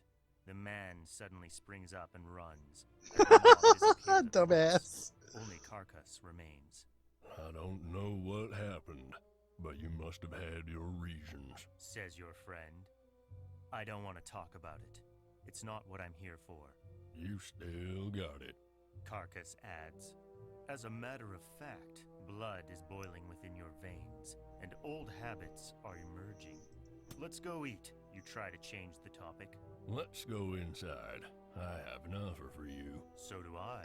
All these guys are trying to get me to quit helping people. No, I have to get back to myself. Plus. Potatoes, laughing and joking as two old comrades in arms. But actually, you met Carcass only when the war with Triumvar was at its end. Your friend was still an outlaw. He joined your cause and fell in love with Melanir, but he always respected her bond with Aaaalso. Maybe that's why he chose to change his life once the war was over. Now you're sitting at the same table, talking of bygone feats. Carcass is more talkative than you, as you prefer listening, but it's still an enjoyable moment. Besides, you just got a good taste of fencing in a duel, which was thrilling. Who knows? This might be the way to find someone stronger than you.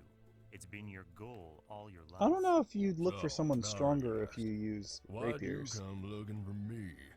For Raymond and the Resistance. I want to recruit my old friends and convince them to join the cause. Will you? The man bursts into a genuine laughter. Hell no. I don't want to get into all that stuff again. I like it here. You shouldn't have gotten mixed up either. The hermit's life suited you. You saw this answer coming. You invoke your old friendship and what just happened outside the inn between you and his opponent. Come on, Carcass. You're much more than a simple gladiator. You've always had moral integrity, and I don't think you could stand what Leon has become. Besides, I just faced a brute only for the crime of being your friend. You can't turn me down like this. The massive man looks at you seriously, all traces of humor gone from his face. You're right. You accepted the challenge from me, and yes, there's more to me. But rebel causes aren't my forte. Last time, there were too many deaths. Of course, I can't really refuse. Unless you're willing to accept my offer. Let's have it. You invite him to talk.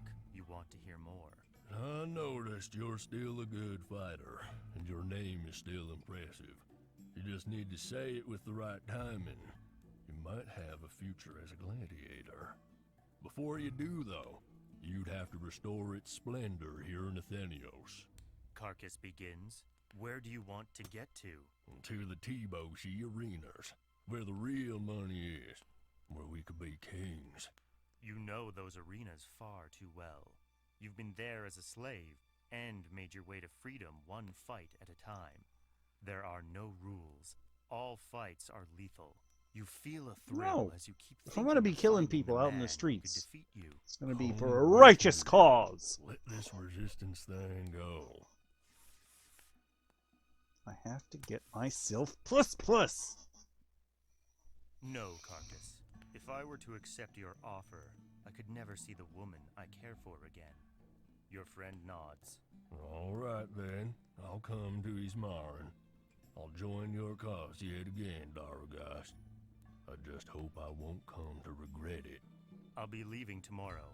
I have a few things to tend to first. Then we'll meet in the forest in a few days' time. Raymond will welcome you with open arms.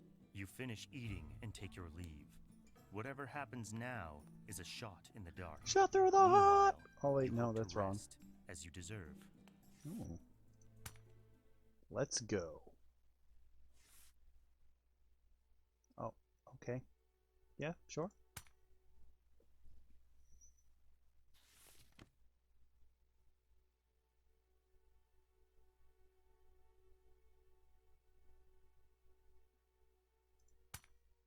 Please tell me not everyone is dead.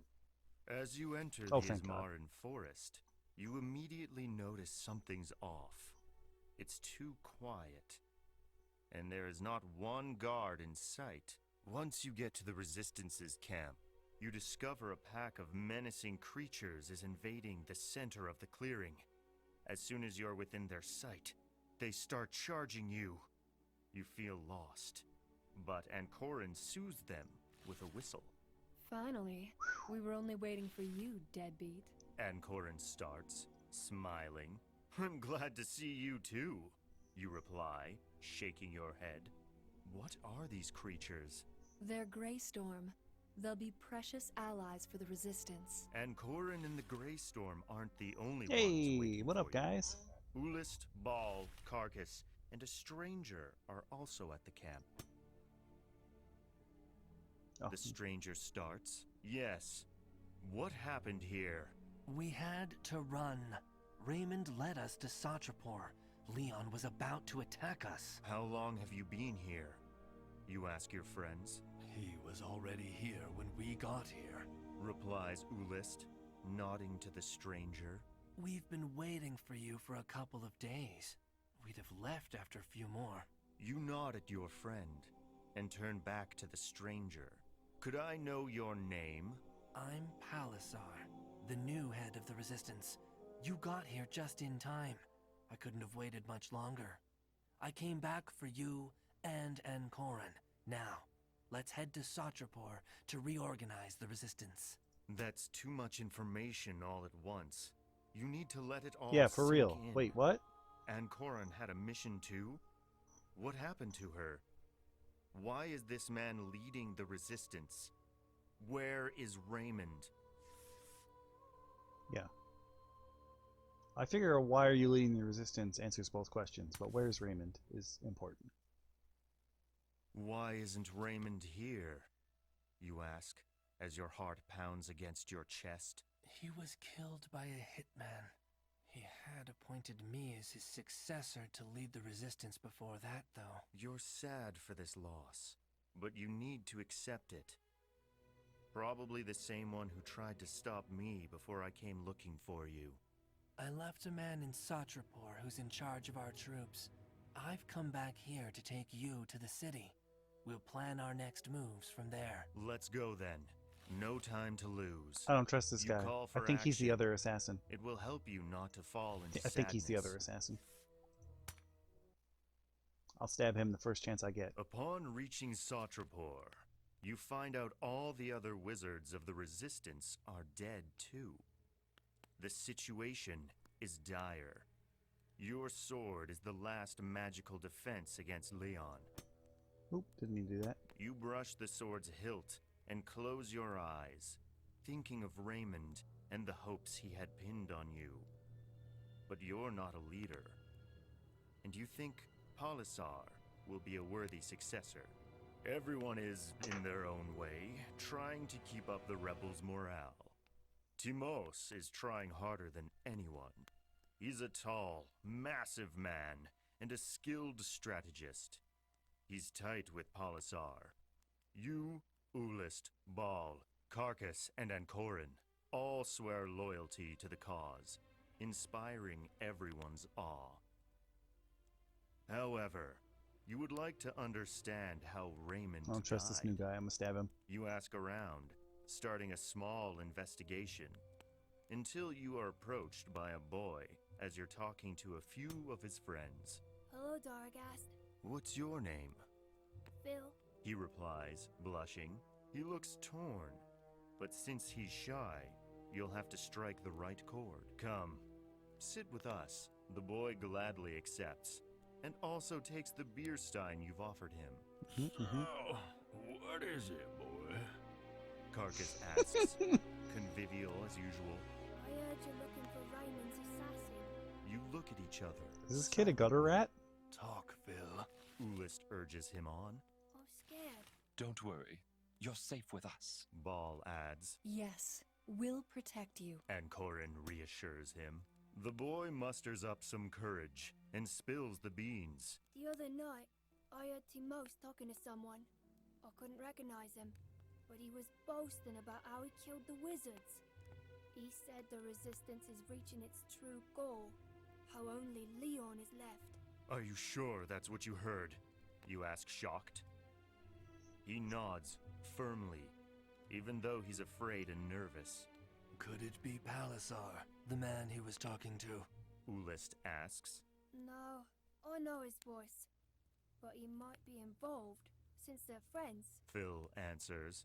Go now, boy. Don't mention this to anyone, you tell him, looking him straight in the eyes. The boy leaves, disappearing in the night lights. What do we do? Ball asks. Phil has no reason to lie. Let's go get Timos. Let's wait for the dead of night first. Ulist proposes. You're the assassin. We need him to answer our questions before we kill him. You all agree, and wait for darkness to shroud you. Finally, you sneak out of your lodging. Ulist shuts his mouth closed and holds a knife against his throat. Carcass points his sword Does at him, not look like I expected him to and look. you and Ball tower over him.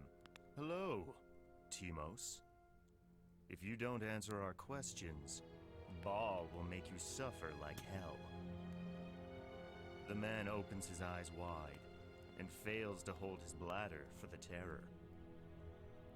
You sign at Aaaalso, and he lets the man's mouth go. What's your first question? Dude pissed himself. Wow. Who were you boasting to about the wizard's death? Yeah, tell me. What's up? Who were you boasting to about the wizard's death? To someone who's killed a lot. He replies, gasping for air. His answer isn't satisfying, so you nod at Ball. Timos understands your intentions and fights desperately, but you close his mouth once more. You cut off a finger and keep on interrogating Calm him. down, guys.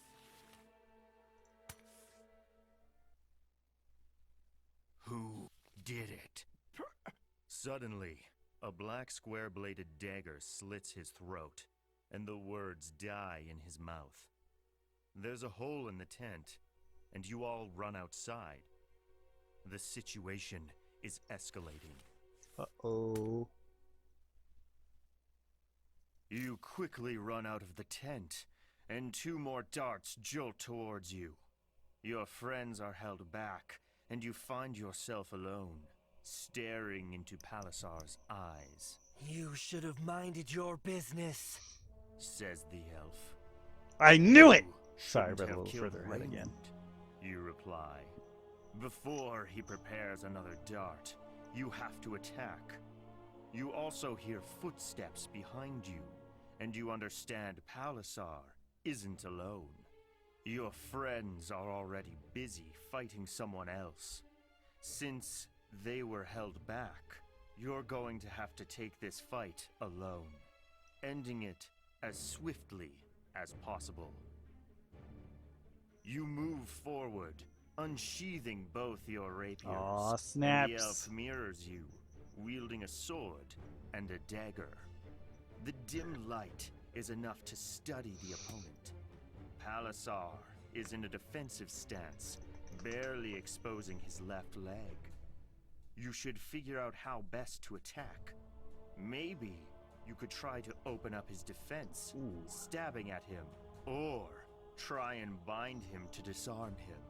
Or finally, you could try a direct blow to his front leg. Plunge. Bind. Front leg. I think we're gonna go for the bind. We want answers, not death. Your move is clever, worthy of a sword master like yourself. You look for Palisar's dagger, tricking him in. With a quick wrist movement, you disarm him, leaving him with only his sword. What's and wrong a with my shocked face? expression. What's wrong with my You have to face? take advantage of this new situation to press him on. Should you try to disarm him of the sword as well, or press him on, attacking with both your rapiers? Disarm him. I want answers. I hope this works. I'm probably gonna die though. I don't think he let me disarm press him him twice. back with several feints until finally you bind his steel with never your mind. rapiers, sending his sword flying out of his hand. Now your opponent has both your blades aimed at his throat. He's at your mercy and must talk. Surprised by his fierce smile, you can't fathom why Palisar is so happy, but you don't even have the time to ask. He throws himself on your weapons, stabbing his throat to death. The answers you were looking for just vanished. Damn it. You turn to your friends, seeing they defeated their foes as well. Now, you need to choose how to go on. Oh, crap. We don't have any wizards. The only thing that'll stop him is my After sword. the fight with Palisar, the camp is in turmoil. You and your friends told everyone what happened, providing evidence as well. The boy's testimony, the one who gave you the damning clue against Palisar, helped confirm your version. Damn it. Besides, you are Daragast Layar. Everyone Besides! trusts you. Do they? Now, contrary to everything you thought, you are the new leader of the Resistance. Oh, goddammit. The rebels welcomed you loudly. You have to take stock of the situation. The Resistance must work alongside Satrapor's citizens and ready the defenses. Checking the walls, you notice most fortifications are compromised and incomplete. There isn't enough time to fix all of them, so you'll have to make a few compromises. First of all, you need to choose what machines you'll be using to strike at a distant army. Ballistas or catapults? Sorry, I'm saving again. Boom. Yes. I'm gonna go... Let's try to hit all of them. We don't need precision. We need damage. Together with the army's commander, you order Satrapor's master builders to build several catapults to be installed on the city's hilltops. We'll place them on the hilltops, inside the palace walls. It's the perfect distance. They'll have to be directable and should provide to be manned by 4 soldiers. They must withstand a massive strike. Do as he says, orders Malmo, the commander. He's supporting you in every way he can, and you thank him with a nod. You feel somewhat close to him. Now, we need to choose the army's weaponry. I'll take you to the armory. Malmo agrees. At the barracks, you find armor, shields, and plenty of melee weapons. There aren't many ranged weapons, which will be fundamental in case of siege. Here too, given the lack of time, you'll have to compromise, choosing between longbows and crossbows. Let them come. Let them come! Malmo, tell the armorers to prepare as many crossbows and quarrels as they can. They have a shorter range than bows, but they're stronger. Yeah, let them come. Anything else? No. Whoever makes I it need to head past back the to my catapults men just and like assign them their tasks. We'll meet again before sundown. The commander beats his fist on the chest and leaves. You reach Ball, Carcass, and Oolist, who are sitting at a table outside. They welcome you with a smile. I'm arranging the city's defenses, and I need your help. You start. We're with you. Ball replies. Oh. You have to Don't get look like the Shang men Tsung ready. there. Train them in melee fights and archery. Establish who will take care of the wounded. Can you do this? Of course. We'll begin right away. Carcass replies. Your 3 allies split their task and get to work. You head back to your tent. You need to find out what Leon's plans are. So you send out a legion to scout the situation. They will intercept his army, try to slow it down, and then come back to update you. I guess. And Corin's gonna be in there, isn't she? Yeah! You have a task for her. After a few minutes, she crosses your threshold. The candles light the pavilion. Her slim figure is alluring, but you need to keep focus. She has a lingering expression about her. She expects something from you, and a heavy silence falls between you two. You can hug her, or keep tending to your business. Maybe the city's defenses can wait for a bit. I give her a hug. This is probably turned into sex, but I'm gonna give her a Can't hug. hold back. You rush to Okay, hug not what her I expected. And kiss her passionately. She kisses you back, and your hands graze, explore. What is wrong with her untie. face? That does not look Finally, happy. you're both naked on the table at the tent's center, entangled in a passionate intercourse. You needed this, and don't hold back. It's already past sundown when you put your clothes back on. She smiles and caresses your cheek. Did you call for me? You get your thoughts straight. I need to ask you something. I'm buff, though. Buff as fuck. Head north. Intercept Leon's army. If he's already on the move, slow it any way you can. Then return and report to me. It's suicidal. How could I manage to do that? The Sylph asks. Take the allies you have brought back. I'll prepare a unit to come with you. I'll leave tomorrow. Very well. Commander Malmo will select the contingent. She's gonna die, and I'm gonna have to murder Leon because of it. And Corin doesn't wait for your reply. She quickly leaves the tent. You whisper to the air. That was voiced really well, I'm not gonna lie. As you study charts and maps, you get lost in your thoughts, too worried of what's to come. You're not even sure what you should hope for, and can't rest properly. You hope everything will go for the best, for Satrapor, for your friends, and for yourself. I hope so too.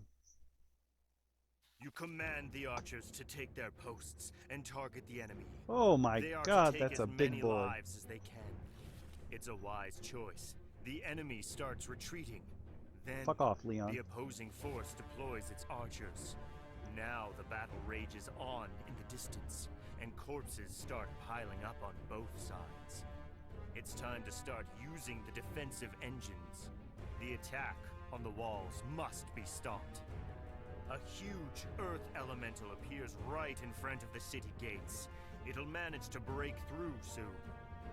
Should you send a host of men to face it, or attack it with the defensive machinery? Oh shit.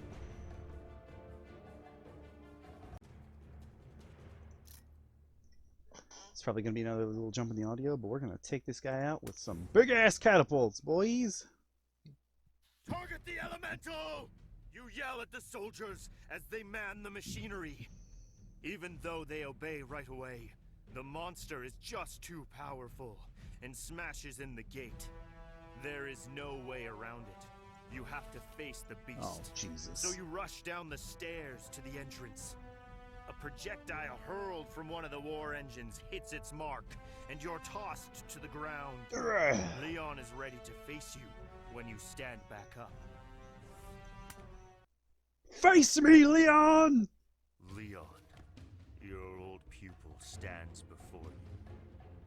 You saved him from Triumvar, together with Asperia.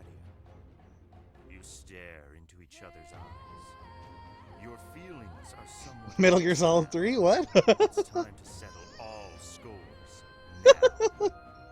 Leon is trying to take back his birth town, but he's doing it in the worst possible way. Death and pain are never the right way to settle scores. Your protege is wielding his mage staff and a sword, ready to face you. He's a powerful Is that the wizard, fucked up and elemental? to Yeah, hell yeah! fight your Took that self. bitch out with a catapult. I see you found my old rapier. It was meant for you, but I had to wield it against Triumvar and Riotor San to save you. And now, I have to wield it against you. Well, aren't you proud? You shake your head bitterly. I would have rather been proud of you. Stop this madness. Order your men to retreat. You have a huge power. Use it to bring peace. Take a look around, Daragast! This city is mine by birthright! It was taken from me! I had to flee to avoid being killed with my parents! Now, I am taking it back, and even you won't stop me! Your words hurt. That was really good, But actually. you had to try to make him reason. Oh, Last time. sorry, kiddo. There's Fuck no fuck choice your name! then. We have to fight. Leon prepares for the fight. As you both assume fighting stances, you look at each other carefully, trying to spot any weaknesses. I have 8. You let Leon make his Fate, first do you think move. it's enough to stop You're Leon? patient and want him to vent. As you expected, he starts off with a spell. He conjures a powerful water blast. Will you roll sideways to avoid it? Or raise the Sword of Ruin to shield you? I'm gonna roll. Roll sideways. Use the Sword of Ruin as a shield. It does protect me from magic, but I don't know what he's gonna do with the sword, so I'm gonna roll. You jump to the side, but can't dodge the attack altogether. It gets your side, The wound damaged a rib, but you stand back up immediately. You can still make it, but you have to attack. It's time to press him. Biting your teeth, you move as fast as you can. Will you try to attack him with 2 simple strikes, such as a slash and a cut, pressing him with both rapiers? Or should you try a low blow to his foreleg, followed by a pirouette to hit him in the head? We're gonna have to finish him off. Complex. Simple blows is his sword. Complex attack is hit him in the face with the sword. Yes! You try an ascending cut at his foreleg, and immediately pirouette on one foot, unleashing a powerful blow to the head. The Sword of Ruin impacts against something, which shatters into pieces. Leon parried your attack with his staff. That worked. However, the violence of the impact, together with the magic held by the stones in the hilt, unleashed enough power to break it. Now, Leon is at a dire disadvantage.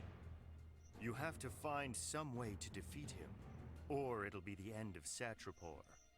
You're panting, while your opponent seems much more at ease. With only one weapon left, will you press him to try to wear him out? Or try to taunt him into making a mistake? I have a broken rib. I have to taunt him. Taunt him. As a swordsman, you didn't get any better. As a wizard, I thought you'd be different. Leon bites his teeth and declares an arcane word. You're ready to absorb his spell, but it's not aimed right at you. Leon conjures a spark right before your eyes, blinding you. You think it's the end, but when your sight comes back, Leon is on the ground, helpless. He's no longer able to fight. He's worn out. What a from his bitch! spells. You can kill him or capture him. Do you really think we can Capture him. I don't know if we Kill can capture him. him. He's still got that amulet. Let's see capture him. Oh, I feel like this isn't the end. You waver for a few seconds. Memories of a 6-year-old child, frightened and shaking, rush back to you. A child who'd lost his parents, who looked at you as a father. You can't bring yourself to kill him. You tear up your cape to gag him, and get some rope to tie him up. Then you drag him away. You won't be his executor. You'll deliver him to the Resistance. They'll decide what to do with him. Oh, they're gonna kill him. They're absolutely gonna kill him. But I don't think this You is... just defeated Leon when you hear a trigger right behind you. Instinctively, you jump to the side, dodging the bolt just before it stabs your back. Unfortunately, though, the quarrel hits your wielding arm. Your attacker is a bald-headed elf. He's wielding a sword, God damn it. and his raised arm reveals a small wrist crossbow. You have to switch hands with the rapier, but luckily, you're ambidextrous. Who are you, you ask? Aaaalso. And you are? Daragast. His eyes light up as he recognizes his new enemy, burning with rage. He was close with Leon. Seeing him lying on the ground shocked him. Will you let him attack first, or will you make the first move? He already shot me. I'm not waiting for him to shoot me again. That's not the kind of sword I have, by the way. You won't leave him any space nor advantage, showing right away what you're made of. You spring to attack. Aaaalso didn't expect your fury. He was not prepared. He thought you were gravely wounded, but he was wrong. Now he's struggling, and you have the upper hand. Will you try to wound the arm with the wrist crossbow? Or to disarm him of his sword? Well, I'm not letting him shoot me with the fucking crossbow again. Hell no. Try to wound his arm. I don't know. Being shot once with the crossbow is enough, First, thank you. you want to get rid of his most dangerous weapon. That damn No, I want to get rid of it, thank With you. a couple of feints, There's been you a break couple his guard and spelling land and a grammatical fierce errors, hit but to whatever. his wrist. You hear something snap, and Aaaalso jumps back, yelling. You broke his weapon, and you also broke his wrist. Now you're both wounded. You should have the upper hand now, given your experience. But you start feeling tired from the fighting and the wounds. You can attack him to disarm him and close the duel, thrusting at his stomach. Or try a feint to thrust at his groin. I don't think I'm gonna have the pushing when your ribs are broken is hard. So let's go with feint and thrust at the groin. Aaaalso is still dangerous, and he could be trying your same ploy, making you believe he's been hurt more than he actually has.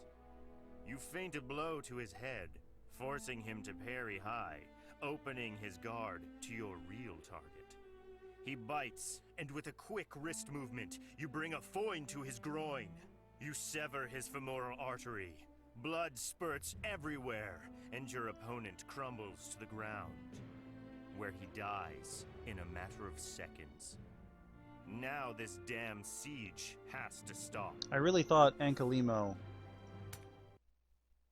was Palisar. Hearing a blast, you understand the enemy forces penetrated the city. You have to find a way to rally your men and defeat the army. You take a look at Leon, lying unconscious on the ground. With some effort, you push him up. I have Leon Munar! I caught him! Your men rush to your aid and help you show the prisoner to the enemy. Yield, or we will kill him! You yell at the opposing army. Many soldiers yield their weapons. Others run scared, aware of having just lost the battle. The siege ends. You've won. Hell yeah. You capture all soldiers who surrendered and imprison Leon. He will be judged by the sovereign of Satrapor. Now, you deserve a little rest before deciding what you'll do with your life. I thought for a second that was Ankoran, like, dead. A few days after the battle, what the hell? You wake up in a room in the royal palace. You're alone, even though you'd rather not be. Your thoughts still go to Ankoran. Oh, God damn when it. you found her corpse on the battlefield. You cried and are still grieving. The void she left in your heart will never be filled. The sovereign offered you to become the new head of the royal guard, but you turned it down. You can't stay where your love was killed. You get dressed and head outside to the chamber's balcony. Several feet below, Do I kill myself? you see the parade ground. Your mind wanders back to the two women you've lost. Every time you fall in love, Am I about to kill myself? you lose everything you fought for. Maybe it's about time you stop making people suffer and stop suffering yourself. What? Without even noticing, your will gives in, and you plummet down to the square below. What? Dargast's ending. What a twist! Did I just get M. Night Shyamalan? Oh no! Got M. Night Shyamalan a ding dong. Damn! We need victory! I just killed myself! Oh, I got Explorer mode. Cool. Oh, that's it? What? What? Oh, that's it? Well, I hope you guys and gals enjoyed. That was longer than I expected it to be. But still pretty doable. I think this will be the one of my longest videos ever on the channel. But I hope you guys and gals enjoyed, and I want to say thank you to Katie for giving me the request. Also, thank you because I got this key from Keymailer from the devs, so thank you for giving me the opportunity to play it. That's like the most important part at this point. And I'm just gonna open this menu up so it stops playing music. Nope, it still plays music. Okay, never mind. But yeah, that was not where I expected that story to end. Maybe if I killed Leon and Corin would have lived. Because she died on the battlefield, which means she made it back from assaulting his base or running recon or what have you. It's just another story path I gotta go down. But yeah. I hope you guys and gals enjoyed. If you did, leave a like. If you want to see more content like this, sub. And I'll see you guys and gals later in the next one. Until then, later everybody. I'm trying to figure out where my mouse is. Later.